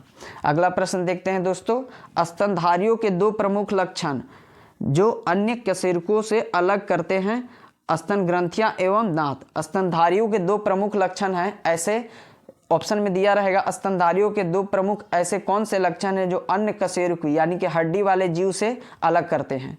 तो स्तनधारियों का दो प्रमुख लक्षण है कि उनके अंदर स्तन ग्रंथि होगा और एक याद रखिएगा उनके अंदर दांत होगा। ये दोनों से पता चलता है कि ऐसे हड्डी वाले प्राणी हैं जो कि स्तनधारी इन सभी से अलग हैं। जिनके अंदर स्तन ग्रंथि पाया जाएगा और दांत पाया जाएगा वे स्तनधारी प्राणी कहलाएंगे। हमारे इस वीडियो में आधुनिक भारत के इतिहास के कुछ वैसे चुनिंदे प्रश्नों को देखेंगे जिसको आप एग्जाम में कन्फ्यूजन से गलत करके आ जाते हैं। आप एक्स्ट्रा फैक्ट को ध्यानपूर्वक समझिएगा दोस्तों, तो आने वाले एग्जाम में बहुत अच्छे परफॉर्म कर पाइएगा। तो हम बारी बारी से सभी प्रश्नों को देखते हैं। पहला प्रश्न है, भूदान आंदोलन की शुरुआत किसने किए थे? तो भूदान आंदोलन की शुरुआत विनोबा भावे के द्वारा किया गया। भूदान आंदोलन कहने का मतलब है कि सत्याग्रही कौन थे पहले, तो इसका भी राइट आंसर विनोबा भावे हो जाएगा। पूछा जाता है कि द्वितीय सत्याग्रही दूसरे सत्याग्रही कौन थे? तो पंडित जवाहरलाल नेहरू थे। याद रखिएगा भूदान आंदोलन की शुरुआत यह तेलंगाना राज्य के पोचमपल्ली जिले से शुरू हुई थी। कुछ एक्स्ट्रा फैक्ट देख लेते हैं विनोबा भावे के बारे में। तो विनोबा भावे प्रथम ऐसे भारतीय थे जिन्हें रेमन मैग्सेसे पुरस्कार दिया गया था। रेमन मैग्सेसे पुरस्कार क्या है? तो यह एशिया का नोबेल प्राइज कहा जाता है, जो कि फिलीपींस देश के राष्ट्रपति के याद में दिया जाता है। अब प्रथम यह 1958 में विनोबा भावे जी को रेमन मैग्सेसे पुरस्कार दिया गया था। इसकी शुरुआत पूछा जाएगा कब से हुआ था? तो रेमन मैग्सेसे पुरस्कार की शुरुआत 1957 से हुआ था। अगला हम दूसरा प्रश्न की ओर आगे बढ़ते हैं। बंगाल की एशियाटिक सोसाइटी की स्थापना 1784 में हुई थी। इसके प्रवर्तक कौन थे? तो पहला प्रश्न यहाँ बनता है कि बंगाल एशियाटिक सोसाइटी की स्थापना कब हुई थी? तो 1784। इसके प्रवर्तक का नाम था सर विलियम जोन्स। हम याद रखेंगे सर विलियम जोन्स बंगाल के एशियाटिक सोसाइटी के संस्थापक थे। प्रश्न यह पूछा जाता है कि थियोसॉफिकल सोसाइटी जो कि कब स्थापित किया गया था? थियोसॉफिकल सोसाइटी की स्थापना यह 1875 में किया गया था। इसके ही अध्यक्ष कौन थे? तो इसके ही अध्यक्ष थे एनी बेसेंट। एनी बेसेंट कौन थी? तो जो कि एक आयरिश लेडी थी जो भारत में सर्व करने के लिए आई थी, थियोसॉफिकल सोसाइटी के अध्यक्ष। अगला प्रश्न देखते हैं, भारत का राष्ट्रीय पंचांग किस सम्मत पर आधारित है? तो भारत का राष्ट्रीय पंचांग जो देश के द्वारा संग्रहित किया गया है यह शक सम्मत पर आधारित है। शक सम्मत की शुरुआत कब हुई थी? तो यह 78 या बीडी में हुई थी। याद रखिएगा। हम कुछ फैक्ट याद रखते हैं सम्मत से। विक्रम सम्मत की शुरुआत कब हुई थी? तो यह 57 BC में विक्रम संवत की शुरुआत हुई थी। और शक सम्मत की शुरुआत कब हुई थी? तो 78 या 78 AD में इसकी शुरुआत हुई थी। प्रश्न पूछा जाता है विक्रम सम्मत और शक सम्मत के बीच कितने वर्षों का अंतर है? तो 135 सालों का अंतर है दोस्तों। याद रखिएगा 78 AD वाला जो शक सम्मत था यह कुषाण शासक कनिष्क के द्वारा चलाया गया था, जिसकी भारत ने इसे मान्यता दिया है। और इसकी मान्यता कब दिया गया था शक सम्मत का? तो 1957 में भारत सरकार के द्वारा शक सम्मत पंचांग को संग्रहित किया गया। अगला प्रश्न देखते हैं दूसरा। साथियों हमारा यह एक्स्ट्रा फैक्ट वाला कंटेंट और यह इम्पोर्टेंट क्वेश्चन आपको अगर तैयार हो रहा है तो हमारे प्लीज़ इस वीडियो को ज़्यादा से ज़्यादा दोस्तों को शेयर करें और हमारे इस चैनल को सपोर्ट करें। धन्यवाद। अगला प्रश्न देखते हैं, किस गवर्नर के कार्यकाल के दौरान 1921 ईस्वी में कोलकाता में विक्टोरिया मेमोरियल हॉल की स्थापना की गई थी? तो 1921 में विक्टोरिया मेमोरियल की स्थापना की गई थी, यह पहला प्रश्न बनता है। और यह लॉर्ड मिंटो के कार्यकाल में इसकी स्थापना हुई थी। इसे ध्यान रखिएगा, विक्टोरिया मेमोरियल की स्थापना कोलकाता में 1921 में हुआ था। यह लॉर्ड मिंटो के कार्यकाल में शुरू हुआ था। देखते हैं आगे आधुनिक भारत के और कुछ प्रश्नों को। भारत में पहला समाचार पत्र किसने शुरू किया था? तो भारत में पहला समाचार पत्र यह जेम्स अगस्टस हिक्की के द्वारा शुरू किया गया था। ध्यान रखिएगा जेम्स अगस्टस हिक्की के द्वारा पहला बंगाल गजट इसका पुस्तक का नाम था। बंगाल गजट की शुरुआत जेम्स अगस्टस हिक्की के द्वारा किया गया था। यह पुस्तक किस भाषा का है? तो अंग्रेजी भाषा का है। इसकी शुरुआत कब हुई थी? तो 1789 ईस्वी में। याद रखिएगा, यह एग्जाम में पूछा जाता है। अगला प्रश्न देखते हैं, पोस्ट ऑफिस के लेखक कौन है? तो पोस्ट ऑफिस एक पुस्तक है जिसके लेखक हैं रविंद्रनाथ टैगोर। इन्हें हम गुरुदेव के उपाधि से जानते हैं। और एक पुस्तक याद रखिएगा, सभी को यह नहीं पता है, गोरा पुस्तक जो कि रविंद्रनाथ टैगोर का ही एक उपन्यास है। गीतांजलि तो सभी पता है, सभी को पता है, लेकिन गोरा आप याद रखिएगा यह रविंद्रनाथ टैगोर का पुस्तक है। और रविंद्रनाथ टैगोर को 1913 ईस्वी में भारत में नहीं बल्कि पूरे एशिया का सबसे पहला नोबेल प्राइज मिला था। किसके क्षेत्र में? तो उपन्यास जो लिखे थे गीतांजलि उनके लिए दिया गया था। नोबेल पुरस्कार की शुरुआत कब से हुई थी? 1901 ईस्वी से शुरू हुई थी। यह ध्यान रखिएगा दोस्तों। अगला देखते हैं, सेंडलर आयोग का संबंध किससे था? तो सेंडलर आयोग का संबंध था शिक्षा से। याद रखिएगा, सेंडलर आयोग का संबंध किससे था? तो शिक्षा से। सरदार स्वर्ण सिंह समिति किसके लिए बनाया गया था? तो यह मूल कर्तव्य को जोड़ने के लिए। मूल कर्तव्य कहाँ से लिया गया था? तो रसिया के संविधान से लिया गया था। यह कब जोड़ा गया? 42वें संविधान संशोधन 1976 से जोड़ा गया था। इन सभी फैक्टों को याद रखेगा। सुरेश तेंदुलकर समिति एक पूछा जाता है, यह किसके लिए था? तो यह गरीबी के लिए था दोस्तों। अगला देखते हैं, अमृत बाजार पत्रिका की स्थापना की कौन किए थे? अमृत बाजार पत्रिका की स्थापना यह शिशिर कुमार घोष किए थे। अमीरातुल अखबार की स्थापना कौन किए थे? तो यह राजा राम मोहन राय के द्वारा। अब सम्माद कुमैदी पूछा जाता है। सम्माद कुमैदी और मीरातुल अखबार यह दोनों राजा राम मोहन की पत्रिका थी। और अमृत बाजार पत्रिका यह शिशिर कुमार घोष। और वंदे मातरम पत्रिका जो कि जिसकी शुरुआत कौन किए थे? मैडम भीखाजी कामा। मैडम भीखाजी कामा कौन थी? तो यह विदेश में पेरिस में सबसे पहले तिरंगा झंडा फहराई थी। अगला प्रश्न देखते हैं, किसने 1858 में बनारस के सेंट्रल हिंदू कॉलेज की स्थापना किया था, जो बाद में हिंदू विश्वविद्यालय के केंद्र बन गया? तो यह एनी बेसेंट के द्वारा ही 1858 में बनारस हिंदू सेंट्रल कॉलेज की स्थापना किया गया था, जो बाद में चल कर के BHU बन गया। और BHU का संस्थापक पूछा जाता है तो मदन मोहन मालवीय थे, जिसकी स्थापना 1916 में किया गया था। यह सभी को याद रखिएगा, एग्जाम में पूछा जाता है दोस्तों। एनी बेसेंट से कुछ याद रखिएगा फैक्ट। पहले कांग्रेस की महिला अध्यक्ष रही थी। कब रही थी? तो यह 1917 में अध्यक्ष बनी थी पहला बार। पहला भारतीय अध्यक्ष पूछा जाएगा तो यह 1925 में कौन बनी थी? सरोजिनी नायडू। और यह अध्यक्षता 1917 में एनी बेसेंट के द्वारा कानपुर में किया जा रहा था। और 1925 का जो सरोजिनी नायडू का अध्यक्षता था यह किया जा रहा था कहाँ पे? तो कोलकाता में। इन सभी पॉइंट को याद रखेगा, एग्जाम में पूछा जाता है दोस्तों। अगला देखते हैं, भारतीय राष्ट्रीय ध्वज का डिजाइन किसने तैयार किया? तो भारतीय राष्ट्रीय ध्वज का डिजाइन कौन तैयार किए थे? तो मैडम भीखाजी कामा के द्वारा यह तैयार किया गया था। यह कहाँ किया गया था? तो पेरिस में। इस फैक्ट को याद रखिएगा, पेरिस में, जो कि फ्रांस की राजधानी है। मैडम भीखाजी के कामा के द्वारा राष्ट्रीय झंडा का डिजाइन तैयार किया गया था और वहीं लहराया भी गया था पहला बार। विश्व इतिहास की झलक ग्लिम्स ऑफ वर्ल्ड हिस्ट्री पुस्तक के रचयिता कौन है? तो विश्व इतिहास के झलक ग्लिम्स ऑफ वर्ल्ड हिस्ट्री के लेखक कौन है? पंडित जवाहरलाल नेहरू। याद रखिएगा। और भारत की खोज यह पुस्तक लिखे थे पंडित जवाहरलाल नेहरू। इन सभी को याद रखिएगा दोस्तों। अब गीता रहस्य पुस्तक किनका है? तो यह बाल गंगाधर तिलक का पुस्तक है। अगला है, 27 दिसंबर 1911 में पहली बार जन गण मन गाया गया। जन गण मन हमारे देश का राष्ट्रगान है, जो कि यह कोलकाता के अधिवेशन में 1911 में गाया गया था, जिसकी अध्यक्षता कौन कर रहे थे? पंडित विशन नारायण धर। याद रखेगा, कोलकाता अधिवेशन 1911 कौन कर रहे थे? तो पंडित विशन नारायण धर। उसमें ही पहला बार जन गण मन गाया गया था। अगला प्रश्न की ओर आगे देखते हैं, इंडियन अनरेस्ट के लेखक कौन है? तो इंडियन अनरेस्ट के लेखक है वेलेंटाइन सिरोल। और वेलेंटाइन सिरोल ही इंडियन अनरेस्ट पुस्तक में चर्चा किए थे कि भारतीय अशांति के जनक कौन है? तो बाल गंगाधर तिलक हैं। तो भारतीय अशांति के जनक बाल गंगाधर तिलक को उपाधि कौन दिए हैं? तो वेलेंटाइन सिरोल के द्वारा दिया गया है। अगला प्रश्न, किस एक्ट के द्वारा भारत के गवर्नर जनरल का अध्यादेश जारी करने की शक्ति प्रदान किया गया? भारत का जो गवर्नर जनरल चुना जाता था, उसको अध्यादेश जारी करने की शक्ति किस एक्ट के दिया गया? तो इंडिया काउंसिल एक्ट 1871 1861 एक्ट के तहत उन्हें अध्यादेश जारी की शक्ति दिया गया। कुछ और याद रखिएगा, जो ईस्ट इंडिया कंपनी था उसे एकाधिकार चाय और चीनी से के अलावे सभी से समाप्त कर दिया गया। यह कब किया गया था? तो 1813 के इंडिया एक्ट के द्वारा। उसके 20 साल बाद 1833 का एक्ट होता है, उसमें पूरी तरह से ईस्ट इंडिया कंपनी का एकाधिकार सभी व्यापार से समाप्त कर दिया जाता है। यानी कि एकाधिकार समाप्त करने का मतलब है कि ईस्ट इंडिया कंपनी के अलावे भी और कई कंपनियां भी आकर के भारत में अपना व्यापार कर सकते हैं। अगला प्रश्न की ओर आगे बढ़ते हैं, guilty man of India's partition पुस्तक के लेखक कौन है? तो गिल्टी मैन ऑफ इंडियाज पुस्तक के लेखक कौन है? राम मनोहर लोहिया। अगला प्रश्न देखते हैं, निम्नलिखित में से किसने सोम प्रकाश नामक समाचार पत्र का शुरुआत किए थे? तो सोम प्रकाश नामक समाचार पत्र ईश्वर चंद विद्यासागर के द्वारा शुरू किया गया था। ध्यान रखिएगा, ईश्वर चंद विद्यासागर सोम प्रकाश नामक समाचार पत्र लिखे थे। यह प्रश्न कई बार एग्जाम में पूछा गया है। अगला प्रश्न की ओर आगे देखते हैं।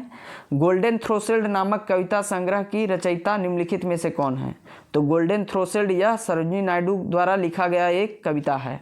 यह पत्रिका था गोल्डन थ्रोशोल्ड सरोजिनी नायडू के द्वारा। सरोजिनी नायडू को क्या कहते हैं? तो यह भारत का कोकिला कहते हैं। अगर प्रश्न पूछा जाएगा स्वर कोकिला के नाम से किन्हें जाना जाता है, तो लता मंगेशकर जी को। तो लता दीदी को 2001 ईस्वी में भारत का सर्वोच्च सम्मान भारत रत्न प्रदान किया गया था। सरोजिनी नायडू से कुछ फैक्ट याद रखेगा। यह 1925 में पहली बार भारतीय महिला थी जो अध्यक्षता कांग्रेस के किए थे, और प्रथम महिला जो कि गवर्नर बनी थी वे थी सरोजिनी नायडू। अगर पूछा जाएगा सुचेता कृपलानी प्रथम सीएम बनने वाली महिला थी। और कुछ फैक्ट याद रखिएगा। आगे देखते हैं प्रश्न दोस्तों। भारत के प्रमुख 3 विश्वविद्यालय कोलकाता, मद्रास और बम्बई की स्थापना किस वर्ष हुई? विश्वविद्यालय की बात किया जा रहा है, ना कि यहाँ पे हाईकोर्ट की। विश्वविद्यालय कोलकाता, मद्रास और बम्बई में 1857 में खोला गया था। और वहीं अगर हाईकोर्ट की बात करेगा तो 1861 में तीनों जगह पे हाईकोर्ट की स्थापना हुई थी।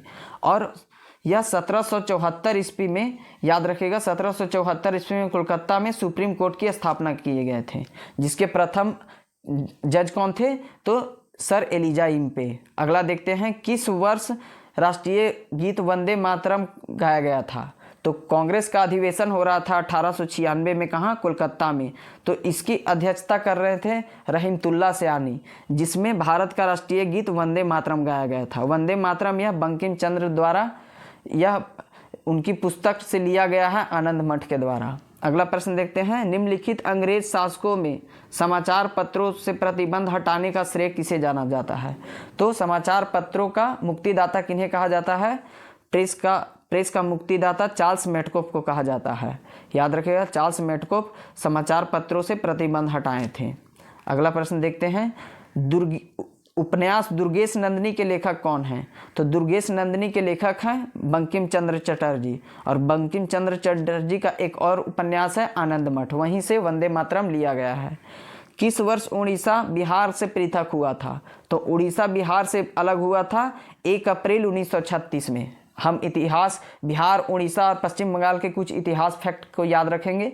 22 मार्च 1912 में 22 मार्च 1912 में उड़ीसा सहित पूरे बिहार को बंगाल से अलग किया गया था। और 1 अप्रैल 1936 को यह बिहार और उड़ीसा का पृथकीकरण हुआ, इसलिए उड़ीसा का उत्कल दिवस 1 अप्रैल को मनाते हैं। अगला प्रश्न देखते हैं। 1878 का वर्नाकुलर प्रेस एक्ट किसके द्वारा रद्द किया गया? तो याद रखिएगा, 1878 में वर्नाकुलर प्रेस एक्ट लाया गया था। यह किसके कार्यकाल में? तो लॉर्ड लिटन उस समय भारत के वायसराय थे, यानी गवर्नर जनरल जो भी थे उस टाइम पे, तो वे लॉर्ड लिटन लाए थे। और इसको समाप्त किया गया था 1882 ईस्वी में लॉर्ड रिपन के द्वारा। तो याद रखिएगा, यह प्रेस एक्ट रद्द कब किया गया? तो लॉर्ड रिपन के द्वारा 1882 में। और लाया किसके द्वारा गया था?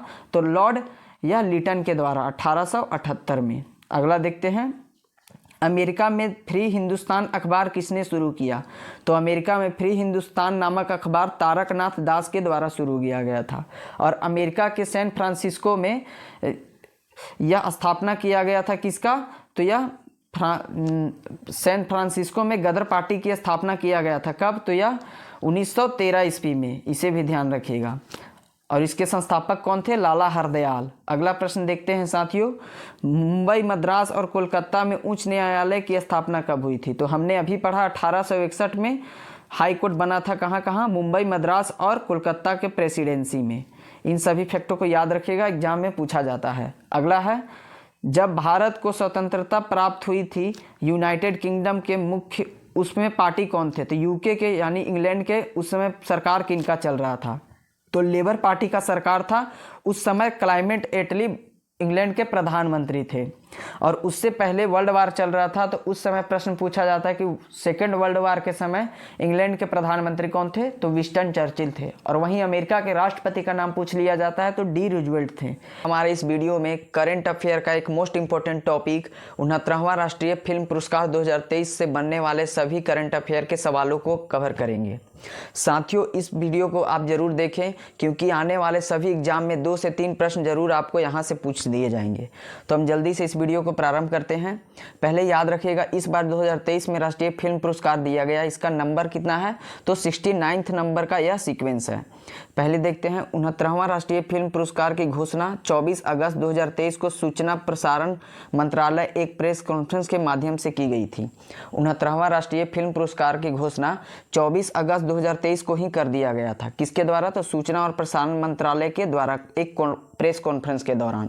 अगला पॉइंट देखते हैं, यह पुरस्कार 17 अक्टूबर 2023 को राष्ट्रपति द्रौपदी मुर्मू के द्वारा विज्ञान भवन नई दिल्ली में दिए गए हैं। 17 अक्टूबर यानी कि परसों 2023 में राष्ट्रपति द्रौपदी मुर्मू के द्वारा विज्ञान भवन नई दिल्ली में है, वहां सभी को राष्ट्रीय फिल्म पुरस्कार प्रदान कर दिया गया। देखते हैं अगला पॉइंट, यह पुरस्कार 2021 के लिए दिए गए हैं। 2021 में जितने भी फिल्म बने हैं उनके लिए 2023 में राष्ट्रीय फिल्म पुरस्कार प्रदान किए गए हैं। साथियों, एक इतिहास से एक जुड़ा प्रश्न देखते हैं, राष्ट्रीय फिल्म पुरस्कार की शुरुआत कब से हुई थी? तो 1954 में राष्ट्रीय फिल्म पुरस्कार की शुरुआत हुई थी। अगला स्लाइड देखते हैं, इसमें प्रश्न है कि 2023 में कौन से राष्ट्रीय फिल्म पुरस्कार दिए गए? तो सीक्वेंस वाइज याद रखिएगा, 69वां नंबर का राष्ट्रीय फिल्म पुरस्कार 2023 में प्रदान किया गया। अगला प्रश्न की ओर आगे देखते हैं, 69वां राष्ट्रीय फिल्म पुरस्कार में सर्वश्रेष्ठ अभिनेता यानी बेस्ट एक्टर का अवार्ड किन्हें दिया गया? तो अल्लू अर्जुन जी को दिया गया, जो कि साउथ के एक एक्टर हैं।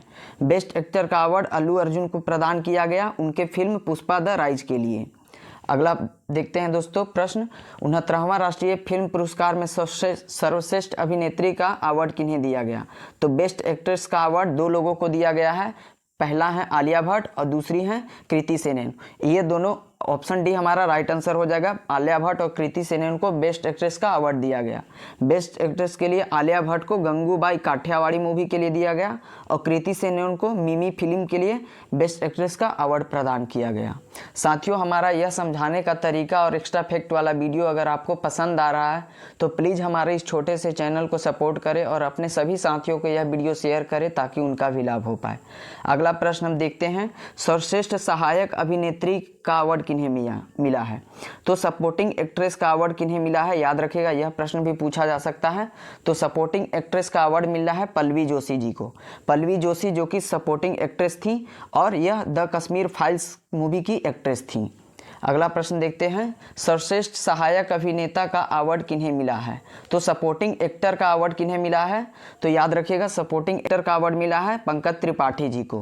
पंकज त्रिपाठी जी को बेस्ट सपोर्टिंग एक्टर का अवार्ड मिला है। पंकज त्रिपाठी, उनकी फिल्म मिमी के लिए दिया गया है।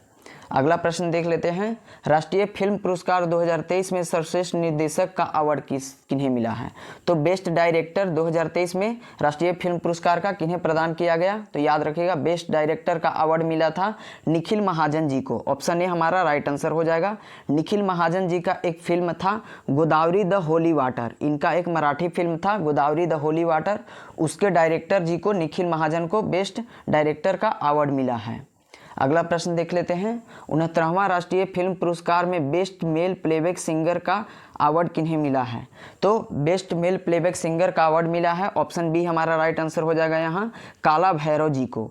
यह काला भैरव जी RRR मूवी का एक सॉन्ग है, उनके लिए दिया गया। उस सॉन्ग का नाम है कोमुरम भीमुदो। गाने के लिए काला भैरव जी को राष्ट्रीय फिल्म पुरस्कार का बेस्ट मेल सिंगर अवार्ड मिला है।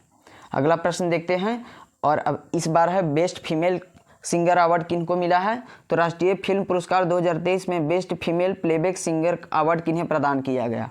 तो श्रेया घोषाल, ऑप्शन सी हमारा राइट आंसर हो जाएगा। श्रेया घोषाल जी को बेस्ट फीमेल प्लेबैक सिंगर का अवार्ड मिला है। इनका एक फिल्म का नाम था इराविन निझल। उनके फिल्म के लिए एक गाना था जिसका नाम था माया चायवा सॉन्ग। उनके लिए श्रेया घोषाल जी को बेस्ट फीमेल सिंगर का अवार्ड प्रदान किया गया है। अगला प्रश्न देख लेते हैं दोस्तों, पूछा जा सकता है, राष्ट्रीय फिल्म पुरस्कार 2023 में बेस्ट फीचर फिल्म का अवार्ड किन्हें मिला है? तो बेस्ट फीचर फिल्म का अवार्ड मिला है, याद रखिएगा, इसको मिला है rocketry the Nambi effect. Option B हमारा राइट आंसर हो जाएगा। रॉकेटरी द नंबी इफेक्ट को बेस्ट फीचर फिल्म का अवार्ड मिला है। यह एक हिंदी फिल्म है, याद रखिएगा। डायरेक्टर इसके क्या हैं? तो आर माधवन हैं।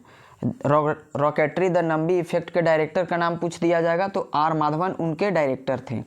आगे देखते हैं दोस्तों, राष्ट्रीय फिल्म पुरस्कार 2023 में सर्वश्रेष्ठ लोकप्रिय फिल्म का पुरस्कार किसे मिला है।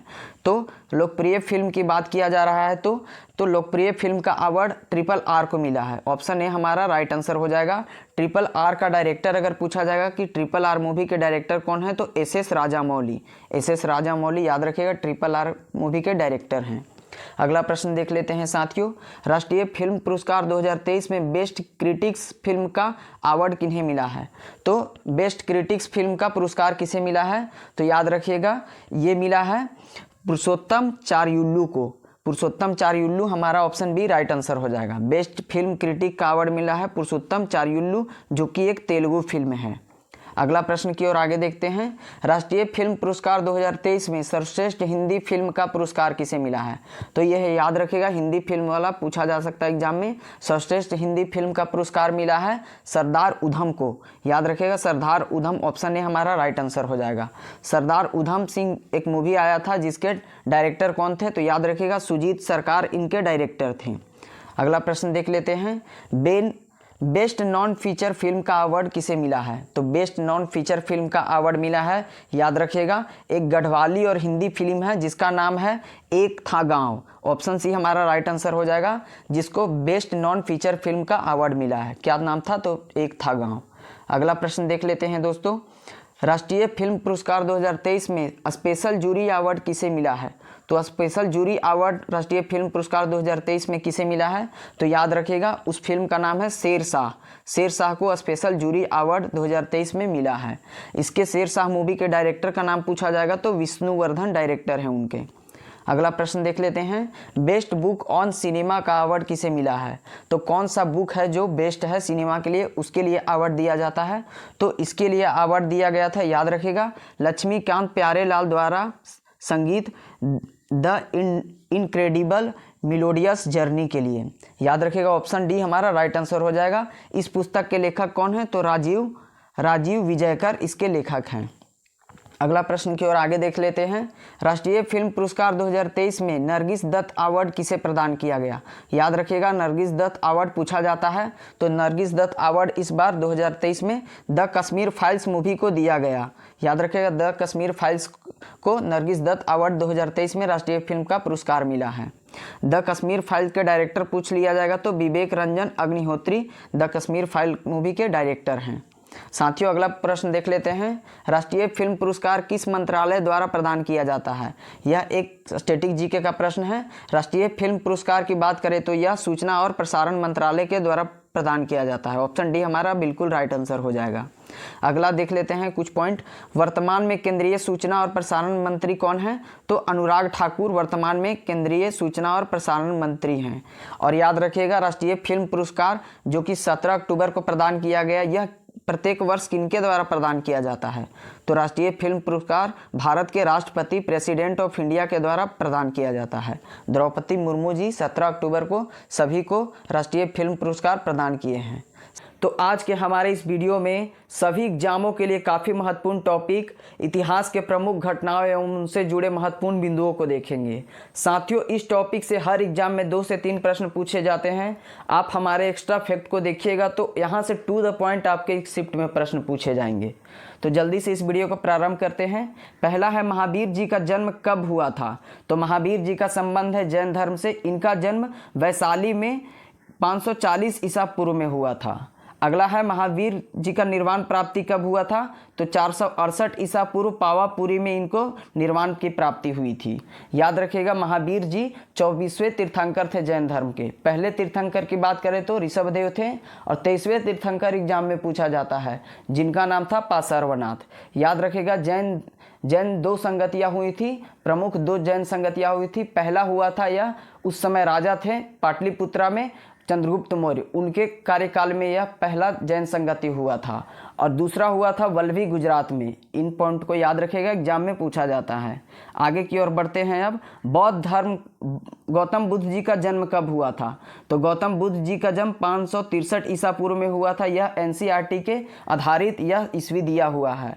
563 ईसा पूर्व में गौतम बुद्ध जी का जन्म कहाँ हुआ था तो लुम्बिनी में हुआ था, जो कि यह नेपाल के तराई में स्थित है। और गौतम बुद्ध जी का महापरिनिर्वाण कब हुआ था? तो यह 483 ईसा पूर्व में गौतम बुद्ध जी का परिनिर्वाण हुआ था। यह कुशीनगर उत्तर प्रदेश में हुआ था, इसे भी ध्यान रखिएगा। और 483 ईसा पूर्व में पहला बौद्ध संगति हुआ था इसके निर्वाण प्राप्ति के उपलक्ष्य में।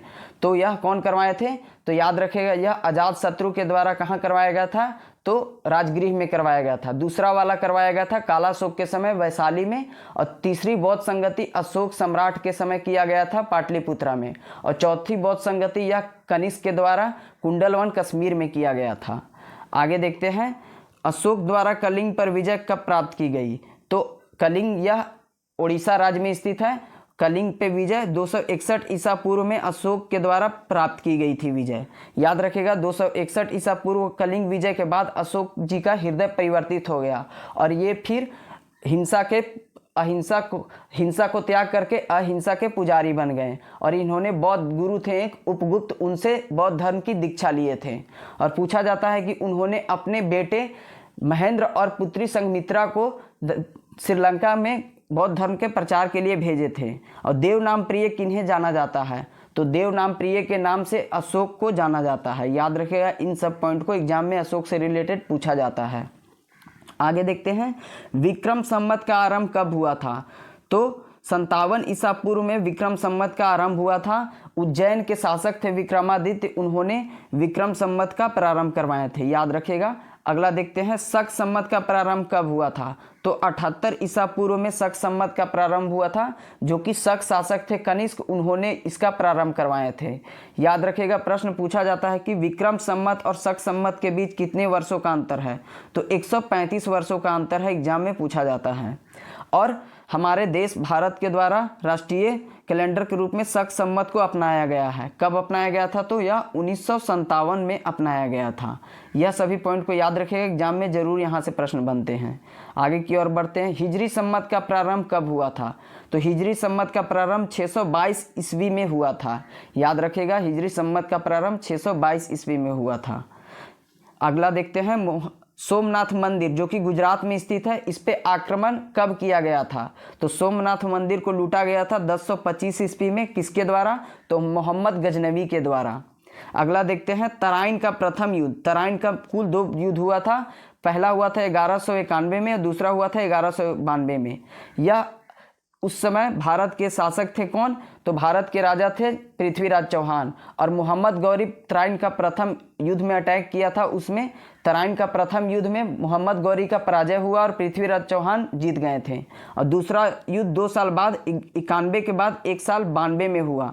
तो दूसरा युद्ध अगले साल आया था मोहम्मद गौरी, उस समय पृथ्वीराज चौहान को बुरी तरह से हरा दिया था। और इन दोनों युद्धों में एक शासक थे कौन? जिनका नाम था जयचंद, उन्होंने साथ दिया था मोहम्मद गौरी का। तो 1194 में फिर से युद्ध हुआ, उसमें जयचंद जी को चंदावर के युद्ध में मोहम्मद गौरी के द्वारा पराजय कर दिया गया। एक प्रश्न पूछा जाता है कि पृथ्वीराज चौहान के दरबारी कवि कौन थे? तो चंदवरदाई उनके दरबारी कवि थे। इन सभी पॉइंट को याद रखिएगा। साथियों, हमारा यह एक्स्ट्रा फैक्ट वाला वीडियो अगर आपको पसंद आ रहा है तो प्लीज़ हमारे इस छोटे से चैनल को सपोर्ट करें और हमारे चैनल को सब्सक्राइब कर लें। अपने सभी साथियों को यह वीडियो शेयर करें ताकि उनको भी एग्जाम में लाभ हो पाए। अगला देखते हैं, गुलाम वंश की स्थापना कब हुई? तो सल्तनत काल की अब शुरुआत हो गई है। तो गुलाम वंश की स्थापना 1206 में किनके द्वारा किया गया? तो कुतुबुद्दीन ऐबक के द्वारा। कुतुबुद्दीन ऐबक कौन था? तो यह मोहम्मद गौरी का एक गुलाम था। और कुतुबुद्दीन ऐबक का गुलाम का नाम क्या था? तो इल्तुतमिश था, जो कि बाद में जाकर के इनके दामाद बने थे। आगे देखते हैं, गुलाम वंश की स्थापना हो गई 1206 ईस्वी में। अब देखते हैं, वास्को डिगामा भारत कब आया था? तो समुद्री मार्ग की भारत की खोज हुई थी 1498 में। वास्को डिगामा जो कि पुर्तगाली यात्री थे। यह पुर्तगाल भारत में पहले यूरोपीय आए थे और अंत में गए थे कब? 1961 में। किसके द्वारा? तो ऑपरेशन विजय के द्वारा इनको पुर्तगाल से गोवा से हटाया गया था। अगला देखते हैं, पानीपत का प्रथम युद्ध। पानीपत का प्रथम युद्ध 1526 ईस्वी में हुआ था। इस समय भारत कि दिल्ली सल्तनत पे किसका सम्राट था? तो लोदी वंश का था। उस समय लोदी के शासक कौन थे? तो इब्राहिम लोदी। और जिन्होंने इस पे अटैक किए थे बाबर ने 1526 ईस्वी में अटैक करके इब्राहिम लोदी को बुरी तरह से हरा करके और युद्ध भूमि में मार दिया गया था। प्रश्न पूछा जाता है कि कौन से सल्तनतकालीन शासक थे जिनको युद्ध भूमि में मारा गया था, तो उसका राइट आंसर हो जाएगा इब्राहिम लोदी। और मुगल वंश की स्थापना भी पानीपत के प्रथम युद्ध के द्वारा किया गया था। अगला देखते हैं पानीपत की द्वितीय युद्ध। पानीपत के द्वितीय युद्ध हुआ था 1556 ईस्वी में। यह अकबर और हेमू के बीच हुआ था और अकबर के संरक्षक थे बैरम खां। उन्होंने इसका नेतृत्व किए थे पानीपत के द्वितीय युद्ध का। आगे देखते हैं पानीपत की तृतीय युद्ध। यह 1761 ईस्वी में हुआ था। अफगानों और मराठों के बीच में हुआ था, जिसमें अफगानों की विजय हुई और मराठों की पराजय हुई थी। अगला देखते हैं, इस समय से ही पता चल गया था कि भारत पे मराठों का शासन अब नहीं होगा। अगला देखते हैं अकबर का राज्यारोहण। राज्यारोहण यानी कहने का मतलब कि अकबर का राज्याभिषेक कब हुआ था, तो 1556 ईस्वी में हुआ था। याद रखिएगा 1556 ईस्वी में अकबर का राज्याभिषेक हुआ था। अकबर के पिता का नाम क्या था, तो इनका पिता का नाम था हुमायूं। अगला देखते हैं हल्दी घाटी का युद्ध कब हुआ था, तो हल्दी घाटी का युद्ध 1576 ईस्वी में किनके बीच हुआ था, तो यह हुआ था अकबर और महाराणा प्रताप के बीच। अकबर के तरफ से कौन नेतृत्व कर रहे थे, सेनापति थे मान सिंह। याद रखिएगा मान सिंह सेनापति थे अकबर के। हल्दी घाटी का युद्ध 1576 ईस्वी में हुआ था। आगे देखते हैं दीन ए इलाही धर्म की स्थापना कब हुई थी, तो 1582 ईस्वी में दीन ए इलाही धर्म की स्थापना हुई थी। इसके पहले और अंतिम हिंदू कौन थे जो दीन ए इलाही धर्म को स्वीकार किए थे, तो वे बीरबल थे। अगला प्रश्न देखते हैं पलासी का युद्ध। पलासी का युद्ध कब हुआ था, तो 1757 में हुआ था। यह अंग्रेजों और बंगाल के नवाब सिराजुद्दौला के बीच हुआ था। बंगाल के नवाब सिराजुद्दौला का एक सेनापति था मीर जाफर। वे विश्वासघात किए थे नवाब सिराजुद्दौला के साथ और अंग्रेजों के साथ मिल गए थे। प्रश्न एक पूछा जाता है पलासी के युद्ध में अंग्रेजों तरफ से नेतृत्व कौन कर रहे थे, तो रॉबर्ट क्लाइव। याद रखेगा ये नेतृत्व कर रहे थे। अगला देखते हैं फिर उसके बाद मीर जाफर को बंगाल का नवाब बना दिया गया था। अगला देखते हैं बक्सर का युद्ध। बक्सर का युद्ध 1764 में हुआ था, जो कि बंगाल के नवाब थे मीर जाफर, उनको हटा करके मीर कासिम को शासक बना दिया गया। लेकिन मीर कासिम अपने राजधानी या मुर्शिदाबाद से ले जा करके फिर मुंगेर में स्थापित कर दिए। मुंगेर जो कि आज बिहार में स्थित है। उस समय बक्सर का युद्ध हुआ था 1764 ईस्वी में। बक्सर का युद्ध 1764 ईस्वी में किनके किनके बीच हुआ, तो इधर से थे बंगाल के नवाब मीर कासिम और अवध के नवाब शुजाउद्दौला और फिर थे मुगल शासक। याद रखिएगा ये तीनों लड़ रहे थे अंग्रेजों से और अंग्रेजों के सेनापति कौन थे नेतृत्व करने वाले, तो हेक्टर मुनरो थे। बक्सर के युद्ध से ही पता चल गया कि भारत पे अब कोई भी शक्तिशाली शासक नहीं बचा हुआ, इसलिए अंग्रेज पूरी तरह से अधिकार कर लिए भारत को। आगे देखते हैं बंगाल में फिर 1765 में इलाहाबाद की संधि हुई, जिसके नेतृत्व कौन कर रहे थे, या रॉबर्ट क्लाइव इसके संधि करने के लिए आए थे। अगला है बंगाल में अस्थाई बंदोबस्त की शुरुआत कब हुई, तो 1793 में बंगाल में अस्थाई यानी जमींदारी प्रथा की शुरुआत 1793 में हुई थी। बंगाल में प्रथम विभाजन कब हुआ था, यानी कि बंगाल विभाजन कब हुआ था, तो 1905 में बंगाल का विभाजन किया गया था। उस समय भारत के कौन थे वायसराय, तो लॉर्ड कर्जन थे। लॉर्ड कर्जन बड़ा दुर्जन 1905 में ये बंगाल का विभाजन कर दिए थे, पूर्वी बंगाल और पश्चिमी बंगाल में। आगे देखते हैं और स्वदेशी आंदोलन का प्रारंभ भी पूछा जाता है, किनके वायसराय थे उस समय, तो बंगाल विभाजन के विरोध में स्वदेशी आंदोलन का आयोजन किया गया था। मुस्लिम लीग की स्थापना कब हुई थी, तो 1906 में मुस्लिम लीग की स्थापना हुई थी, जिसकी पहली बैठक कहाँ हुई थी पूछा जाता है, तो ढाका में इसकी स्थापना हुई थी और पहली बैठक भी वहीं पे किया गया था। प्रश्न एक सभी को नहीं पता है लेकिन आप याद रखिएगा, मुस्लिम लीग का मुख्यालय कहाँ था, तो मुस्लिम लीग का मुख्यालय लखनऊ में स्थित था, इन्हें ध्यान रखिएगा। आगे देखते हैं दोस्तों, मार्ले मिंटो सुधार कब आया था, तो मार्ले मिंटो सुधार अधिनियम 1909 में आया था। याद रखिएगा मार्ले थे जो ये सचिव थे और मिंटो थे भारत के वायसराय। मार्ले थे सचिव और मिंटो थे वायसराय। 1909 में मार्ले मिंटो सुधार आया था। इससे ही सांप्रदायिक निर्वाचन का जन्मदाता हुआ था। सांप्रदायिक निर्वाचन का शुरुआत 1909 के मार्ले मिंटो सुधार से हुआ था। अगला देखते हैं प्रथम विश्व युद्ध का कार्यकाल कब से कब तक था, तो 1914 से लेकर के 1918 तक प्रथम विश्व युद्ध का कार्यकाल था। याद रखिएगा। अगला है द्वितीय विश्व युद्ध का कार्यकाल कब से कब तक था, तो 1939 से लेकर 45 तक द्वितीय विश्व युद्ध चला था। पूछा जाता है कि द्वितीय विश्व युद्ध में इंग्लैंड के प्रधानमंत्री कौन थे, तो ये इंग्लैंड के प्रधानमंत्री का नाम था द्वितीय विश्व युद्ध में विंस्टन चर्चिल, और अमेरिका के राष्ट्रपति का नाम था रूजवेल्ट। यह एग्जाम में पूछा जाता है।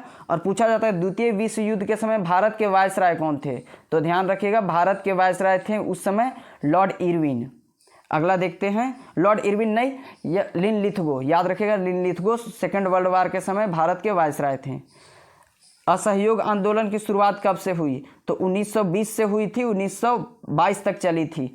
एक कांड हुआ था चौरी चौरा कांड 5 फरवरी 1922 में, यह गोरखपुर में एक जेल को जला दिया गया था। उसके देख करके फिर परिवर्तित हो गया इनका विचार महात्मा गांधी जी का, और असहयोग आंदोलन को स्थगित कर दिए थे। याद रखेगा यह स्थगित कब किया गया था, यह डेट पूछा जाता है, तो 12 फरवरी 1922 को स्थगित किए थे। पूरी तरह से घोषणा महात्मा गांधी जी के द्वारा कर दिया गया था। आगे देखते हैं साइमन कमीशन का आगमन कब हुआ था भारत में, तो साइमन कमीशन का आगमन 1928 में हुआ था, लेकिन साइमन कमीशन का गठन 1927 में हुआ था। याद रखिएगा साइमन कमीशन भारत किस लिए आ रही थी, तो भारत शासन अधिनियम 1919 की जांचने के लिए आ रही थी। याद रखिएगा 1919 के जांच पड़ताल के लिए साइमन कमीशन का गठन हुआ था। उसके जांच के लिए 1928 में भारत साइमन कमीशन आई थी, और इसके विरोध में भारतवासियों द्वारा साइमन गो बैक का नारा दिया गया। इसी समय लाला लाजपत राय जी की लाठी के प्रहार से मृत्यु हो गई थी। यहाँ ध्यान देंगे दांडी मार्च नामक सत्याग्रह, दांडी मार्च नामक सत्याग्रह गुजरात में चलाई गई थी। इसके नेतृत्व कौन कर रहे थे, तो गांधी जी। उस समय एक महिला जुड़ी हुई थी जिनका नाम था सरोजिनी नायडू, एग्जाम में पूछा जाता है। दांडी मार्च की शुरुआत कब हुई थी, तो 12 मार्च से लेकर के 6 अप्रैल तक चली थी। कुल 24 दिनों का यह मार्च चला था, ध्यान रखिएगा। आगे देखते हैं दांडी मार्च का, यह तो गुजरात में चलाया जा रहा था, लेकिन तमिलनाडु में भी यह नमक सत्याग्रह चलाया जा रहा था, जिसका नेतृत्व कौन कर रहे थे, तो सी राजगोपालाचारी। एग्जाम में पूछा जाता है प्रश्न। अगला है गांधी इरविन समझौता 1931 में हुई थी। गांधी इरविन समझौता 1931 में हुई थी। इसमें ही बोले थे कि गांधी और इरविन 2 महात्मा है, यानी 2 संत हैं। यह किनका कथन था, तो सरोजिनी नायडू जी का था। सरोजिनी नायडू जी भारत के प्रथम गवर्नर बनी थी महिला। अगला देखते हैं कैबिनेट मिशन का आगमन कब हुआ था, तो 1946 में कैबिनेट मिशन का आगमन हुआ था भारत में। इसमें ही संविधान सभा का गठन किया गया। कैबिनेट मिशन में 3 अंग्रेज आए थे, उनका नाम था, याद रखिएगा, स्टोफर्ड क्रिप्स जो, और फिर पैंथिक लॉरेंस जो कि कैबिनेट मिशन के अध्यक्ष थे। स्टोफर्ड क्रिप्स जो कि क्रिप्स मिशन 1942 में लाए थे वही थे, और एबी अलेक्जेंडर, ये 3 लोग थे। कौन थे, पैंथिक लॉरेंस, स्टोफर्ड क्रिप्स और अलेक्जेंडर, ये 3 कैबिनेट मिशन के थे। आगे देखते हैं महात्मा गांधी की हत्या कब हुई थी, तो 30 जनवरी 1948 को महात्मा गांधी जी की हत्या हुई थी। इसी दिन को हम शहीद दिवस के रूप में मनाते हैं। चीन का भारत पे आक्रमण कब हुआ था, यह एग्जाम में पूछा जाएगा। चीन का भारत पे आक्रमण हुआ था 1962 ईस्वी में। और भारत पाक युद्ध कब हुआ था, तो 1965 ईस्वी में। याद रखिएगा भारत पाक युद्ध 1965 में हुआ था। ताशकंद समझौता 1966 में, जवाहरलाल नेहरू की मृत्यु ताशकंद में हो गई थी। अगला है तालीकोटा का युद्ध। तालीकोटा का युद्ध कब हुआ था साथियों, तो 1565 ईस्वी में तालीकोटा का युद्ध हुआ था। अगला है प्रथम आंग्ल मैसूर युद्ध। प्रथम आंग्ल मैसूर युद्ध 1776 से लेकर के यह चला था। अगला देखते हैं द्वितीय आंग्ल मैसूर युद्ध 1780 से लेकर 84 तक चला था। इसमें हैदर अली की मृत्यु हो गई थी। हैदर अली कौन थे, टीपू सुल्तान के पिता थे। तृतीय आंग्ल मैसूर युद्ध 1790 से लेकर के 92 तक चला था। और चतुर्थ आंग्ल मैसूर युद्ध की बात करें तो 1799 तक यह चला था। 1799 में इस चतुर्थ आंग्ल मैसूर युद्ध में टीपू सुल्तान की मृत्यु हो गई थी। आगे देखते हैं, और इसको चतुर्थ आंग्ल मैसूर युद्ध को जीतने वाले कौन थे अंग्रेज शासक, पूछा जाता है। उनका नाम था वेलेजली। आगे देखते हैं कारगिल युद्ध। कारगिल युद्ध कब हुआ था, तो 1999 में हुआ था। 1999 का कारगिल युद्ध का कोड नेम क्या था, तो यह था ऑपरेशन विजय। प्रथम गोलमेज सम्मेलन कब हुआ था साथियों, तो 1930 में हुआ था। याद रखेगा 1930 में प्रथम गोलमेज सम्मेलन हुआ था। द्वितीय गोलमेज सम्मेलन कब हुआ था, तो 1931 ईस्वी में। इसमें कांग्रेस के तरफ से कौन गए थे भाग लेने, तो महात्मा गांधी जी गए थे, और मदन मोहन मालवीय, ये दोनों गए थे। आगे देखते हैं तृतीय गोलमेज सम्मेलन, तो 1932 में। सीक्वेंस से याद रखिएगा, प्रथम गोलमेज सम्मेलन 1930 में, द्वितीय गोलमेज सम्मेलन 1931 में, तृतीय गोलमेज सम्मेलन 1932 में। और क्रिप्स मिशन आया था। और पूछा जाता है कि तीनों गोलमेज सम्मेलन में भाग लेने वाले कौन थे भारतीय, तो वे भीमराव अम्बेडकर थे। क्रिप्स मिशन का आगमन कब हुआ था, तो 1942 में हुआ था। चीनी क्रांति कब हुआ था साथियों, तो 1911 में हुआ था, इसे भी ध्यान रखिएगा। फ्रांसीसी क्रांति पूछा जाता है तो 1789 ईस्वी में फ्रांसीसी क्रांति हुआ था। रूसी क्रांति की बात करें तो 1917 में रूसी क्रांति हुआ था। अंतर्राष्ट्रीय सीमा रेखा, इंटरनेशनल बाउंड्रीज को कवर करेंगे। इंटरनेशनल बाउंड्रीज से हर एग्जाम में 2 से 3 प्रश्न पूछ लिए जाते हैं। इस वीडियो में वे सभी प्रश्न आपको देखने को मिल जाएंगे जो एग्जाम में पूछे जाते हैं। तो जल्दी से हम इस वीडियो को प्रारंभ करते हैं। आप एक्स्ट्रा फैक्ट को ध्यान रखिएगा दोस्तों। देखते हैं पहला डुरंड रेखा, डुरंड लाइन, यह किन 2 देशों के बीच स्थित है, तो यह पाकिस्तान और अफगानिस्तान के बीच स्थित है। इसका निर्धारण कब किया गया, तो 1886 में सर मार्टिन डुरंड के द्वारा डुरंड लाइन का निर्धारण किया गया। डुरंड लाइन से 3 पॉइंट याद रखेगा, यह पाकिस्तान और अफगानिस्तान के बीच बाउंड्री बनाता है और इसकी निर्धारण 1886 में सर मार्टिन डुरंड के द्वारा किया गया। अगला दूसरा देखते हैं मैकमोहन रेखा, मैकमोहन लाइन, यह किन 2 देशों के बीच स्थित है, तो मैकमोहन रेखा यह भारत और चीन के बीच स्थित है। यह इंडिया और चाइना के बीच बाउंड्री बनाता है। यह 1120 किलोमीटर लंबी रेखा है जो कि सर मैकमोहन के द्वारा यह रेखा का निर्धारण किया गया। इसको चाइना के द्वारा स्वीकार नहीं किया जाता है। अगला तीसरा देखते हैं red Cliff line, red Cliff line जो कि भारत और पाकिस्तान के बीच सीमा का निर्धारण करता है। भारत और पाकिस्तान और साथ ही याद रखिएगा भारत और बांग्लादेश के बीच भी रेड क्लिफ रेखा का बाउंड्री बना हुआ है। इसकी शुरुआत 1947 में भारत और पाकिस्तान सीमा आयोग के द्वारा रेड क्लिफ लाइन का निर्धारण किया गया, जिसके अध्यक्ष कौन थे, तो साइरिल रेडक्लिफ के द्वारा यह सीमा रेखा का निर्धारण किया गया था। रेड क्लिफ लाइन से याद रखेगा भारत और पाकिस्तान और साथ ही भारत और बांग्लादेश के बीच सीमा रेड क्लिफ रेखा बनाता है। इसको 1947 में गठन किया गया जो कि रेड क्लिफ के द्वारा यह सीमा रेखा का निर्धारण किया गया था।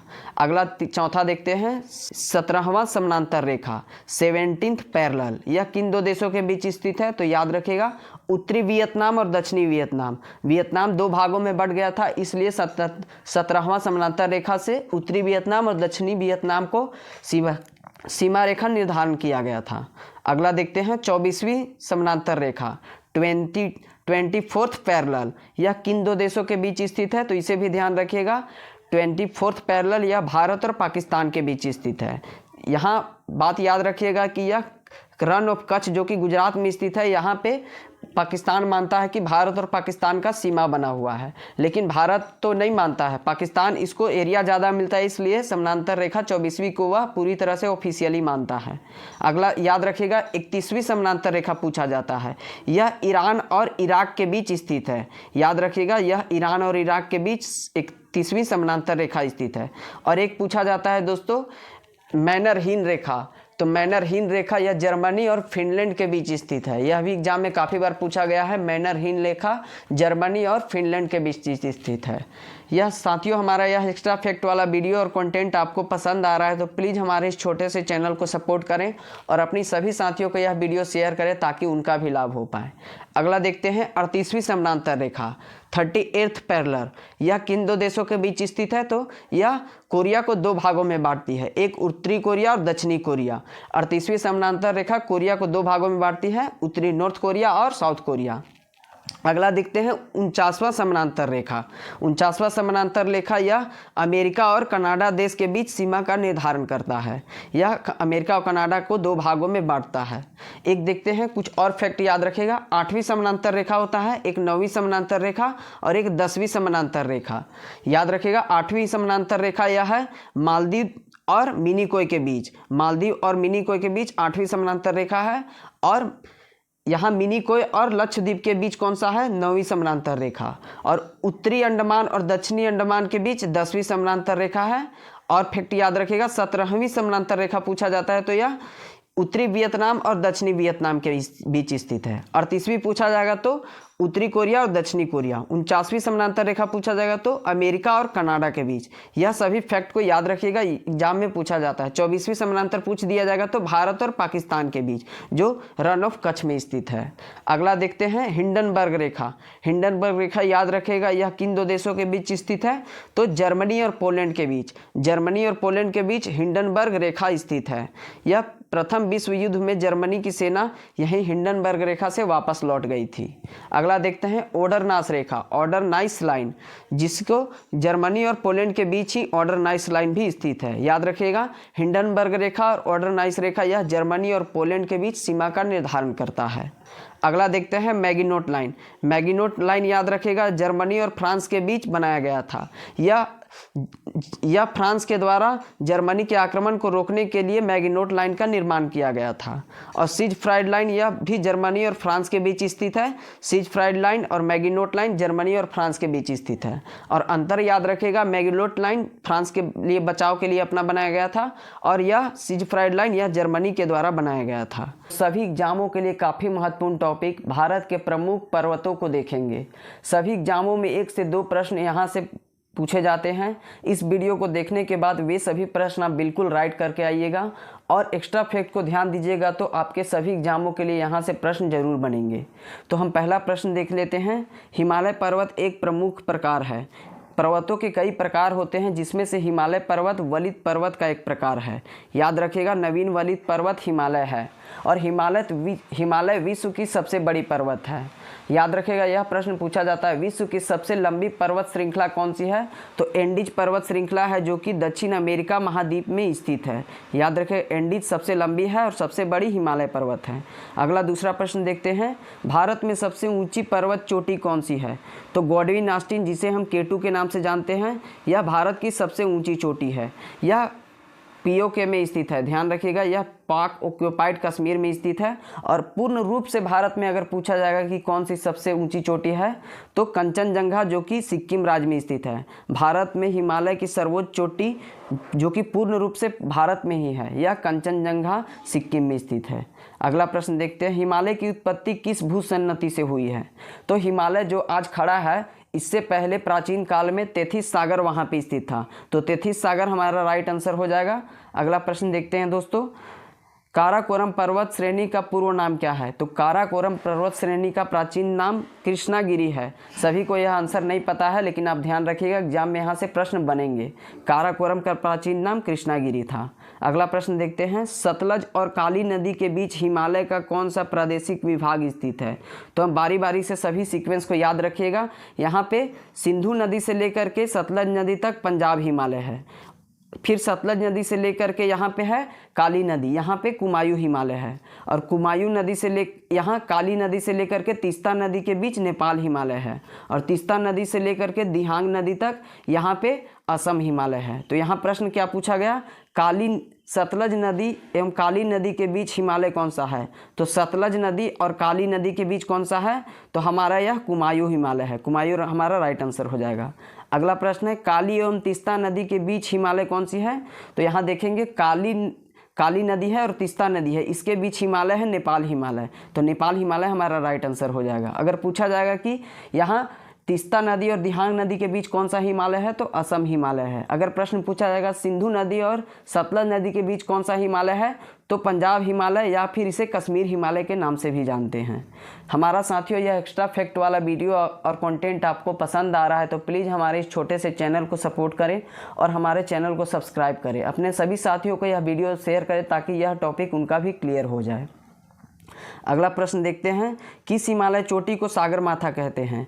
तो माउंट एवरेस्ट चोटी को नेपाल में सागरमाथा के नाम से जानते हैं। याद रखेगा, सागरमाथा नेपाल में माउंट एवरेस्ट को कहा जाता है। अगला प्रश्न की ओर आगे बढ़ते हैं। एडमंड हिलेरी तथा तेंजिंग नोर्गे विश्व की सर्वोच्च चोटी माउंट एवरेस्ट पर सर्वप्रथम चढ़े थे। यह किस वर्ष चढ़े थे? यह प्रश्न पूछा गया है। तो 1953 में माउंट एवरेस्ट में एडमंड हिलेरी और तेंजिंग नोर्गे सर्वप्रथम चढ़े थे। याद रखिएगा, 1953 हमारा राइट आंसर हो जाएगा। अगला प्रश्न। हिमालय पर्वत की एक श्रेणी यराकानयोमा कहाँ स्थित है? तो हिमालय पर्वत श्रेणी का ही एक चोटी है यराकानयोमा। यह म्यांमार बर्मा देश में स्थित है। और जो आज अंडमान निकोबार द्वीप समूह है, यह हिमालय की ही समुद्री चोटी है। उत्तराखंड का सबसे ऊंचा पर्वत शिखर कौन सा है? उत्तराखंड राज्य में हिमालय पर्वत फैला हुआ है। उस उत्तराखंड राज्य में अगर पूछा जाएगा कि सर्वोच्च चोटी कौन सी है तो वह नंदा देवी हमारा राइट आंसर हो जाएगा। अगला प्रश्न देखते हैं, शिवालिक श्रेणी का निर्माण हुआ है। शिवालिक श्रेणी का निर्माण किस काल में हुआ है? तो सेनेजोइक काल में शिवालिक श्रेणी का निर्माण हुआ है। और सबसे दक्षिणी श्रेणी का नाम भी पूछा जाएगा तो शिवालिक श्रेणी ही होता है आंसर। अगला प्रश्न देखते हैं दोस्तों, निम्नलिखित में से सबसे प्राचीन पर्वत कौन सी है? तो अरावली पर्वत पूरी विश्व की सबसे प्राचीन पर्वत है। अरावली पर्वत की सर्वोच्च चोटी का नाम पूछा जाता है तो गुरु शिखर हमारा राइट आंसर हो जाएगा। यहाँ प्रश्न है, अरावली पर्वत की सर्वोच्च शिखर का नाम क्या है? गुरु शिखर। अगला प्रश्न देखते हैं, भारत में सबसे प्राचीन वलित पर्वतमाला कौन सी थी? तो सबसे प्राचीन वलित पर्वतमाला थी अरावली पर्वत। और सबसे नवीन वलित पर्वत का नाम पूछा जाएगा तो हिमालय पर्वत हमारा राइट आंसर हो जाएगा। अगला प्रश्न देखते हैं, निम्नलिखित में से किस पर्वतमाला को सह्याद्री के नाम से जाना जाता है? तो पश्चिमी घाट जो कि सह्याद्री के नाम से जाना जाता है, हमारा राइट आंसर पश्चिमी घाट हो जाएगा। अगला प्रश्न देखते हैं, पूर्वी तथा पश्चिमी घाट के श्रेणियों को सम्मिलित स्थल को क्या बोलते हैं? तो पूर्वी घाट और पश्चिमी घाट जहाँ पे मिलते हैं उसे नीलगिरी पहाड़ी के नाम से जानते हैं। यह प्रश्न पूछा जाता है कि पूर्वी घाट और पश्चिमी घाट को सेपरेट कौन सी पहाड़ी करती है? तो नीलगिरी पहाड़ी उसे सेपरेट करती है। और नीलगिरी पहाड़ी की सबसे ऊंची चोटी पूछ दिया जाएगा तो दोदा बेटा नीलगिरी पहाड़ी की सबसे ऊंची चोटी है। अगला प्रश्न, कार्डमम पहाड़ी कहाँ स्थित है? तो कार्डमम पहाड़ी केरल राज्य में स्थित है। याद रखिएगा, कार्डमम पहाड़ी केरल राज्य में स्थित है। और पेरियार राष्ट्रीय उद्यान यह भी केरल राज्य में स्थित है। और पेरियार नदी जो कि अरब सागर में गिरती है यह केरल राज्य में स्थित है। अगला प्रश्न, गिरनार पहाड़ी किस राज्य में स्थित है? तो बिहार राज्य में गिरनार की पहाड़ी स्थित है। यह सभी को याद रखिएगा, एग्जाम में पूछा जाता है। अगला प्रश्न देखते हैं, भारत एवं म्यांमार के बीच सीमा निर्धारण कौन सी 3 पर्वत करते हैं? तो भारत और म्यांमार के बीच खासी पर्वत, पटकाई बुम पहाड़ी और यानाकानयोमा पहाड़ी, यह तीनों पर्वत भारत और म्यांमार के बीच बॉर्डर बनाती है। अगला देखते हैं प्रश्न, छोटा नागपुर पठार की सर्वोच्च चोटी का नाम क्या है? तो पारसनाथ यह छोटा नागपुर का सबसे ऊंची चोटी का नाम है। पारसनाथ पहाड़ी झारखंड राज्य में स्थित है। पाट भूमि पाई जाती है, तो पाट भूमि छोटा नागपुर के पठार में पाई जाती है। अगला प्रश्न, नागालैंड के पर्वत क्रमशः बंजर हो जाते हैं, इसका प्रमुख कारण क्या है? नागालैंड के जो पर्वत है वहाँ पे बंजर जमीन पाया जाता है, वहाँ उसकी मेन कारण है झूम की खेती। झूम की खेती वह खेती होती है जहाँ पे पेड़ों को काट करके कृषि किया जाता है और अगले 2-3 साल के बाद जब वह बंजर जमीन हो जाता है तो कहीं और स्थानांतरित होकर के वहाँ पेड़ पौधों को काट करके वहाँ झूम की खेती की जाती है। इसके तदुपरांत नागालैंड की पर्वत है जो बंजर हो गई है। अगला प्रश्न देखते हैं, कोडाई कनाल किस पर्वत श्रृंखला पर स्थित है? तो पलानी की पहाड़ी पे कोडाई कनाल पर्वत श्रृंखला स्थित है। हमारा राइट आंसर पलानी की पहाड़ी हो जाएगा। अगला प्रश्न देखते हैं, गुरु शिखर चोटी किस राज्य में स्थित है? तो गुरु शिखर चोटी राजस्थान में या अरावली की सबसे सर्वोच्च चोटी है। सिरोय पहाड़ी कहाँ अवस्थित है? तो तमिलनाडु राज्य में सिरोय की पहाड़ी स्थित है। अगला प्रश्न देखते हैं, नर्मदा एवं ताप्ती नदी के मध्य स्थित कौन सी पहाड़ी है? तो नर्मदा नदी बहती है और उसके नीचे ताप्ती नदी बहती है। याद रखिएगा, नर्मदा और ताप्ती नदी के बीच सतपुड़ा पर्वत स्थित है। अगला देखते हैं, अंडमान निकोबार द्वीप समूह में सबसे अधिक ऊंचाई वाली चोटी कौन सी है? तो सैंडल पीक जो कि अंडमान निकोबार की सबसे ऊंची चोटी का नाम है। याद रखिएगा, बैरन द्वीप एकमात्र सक्रिय ज्वालामुखी है जो कि अंडमान निकोबार द्वीप समूह में स्थित है।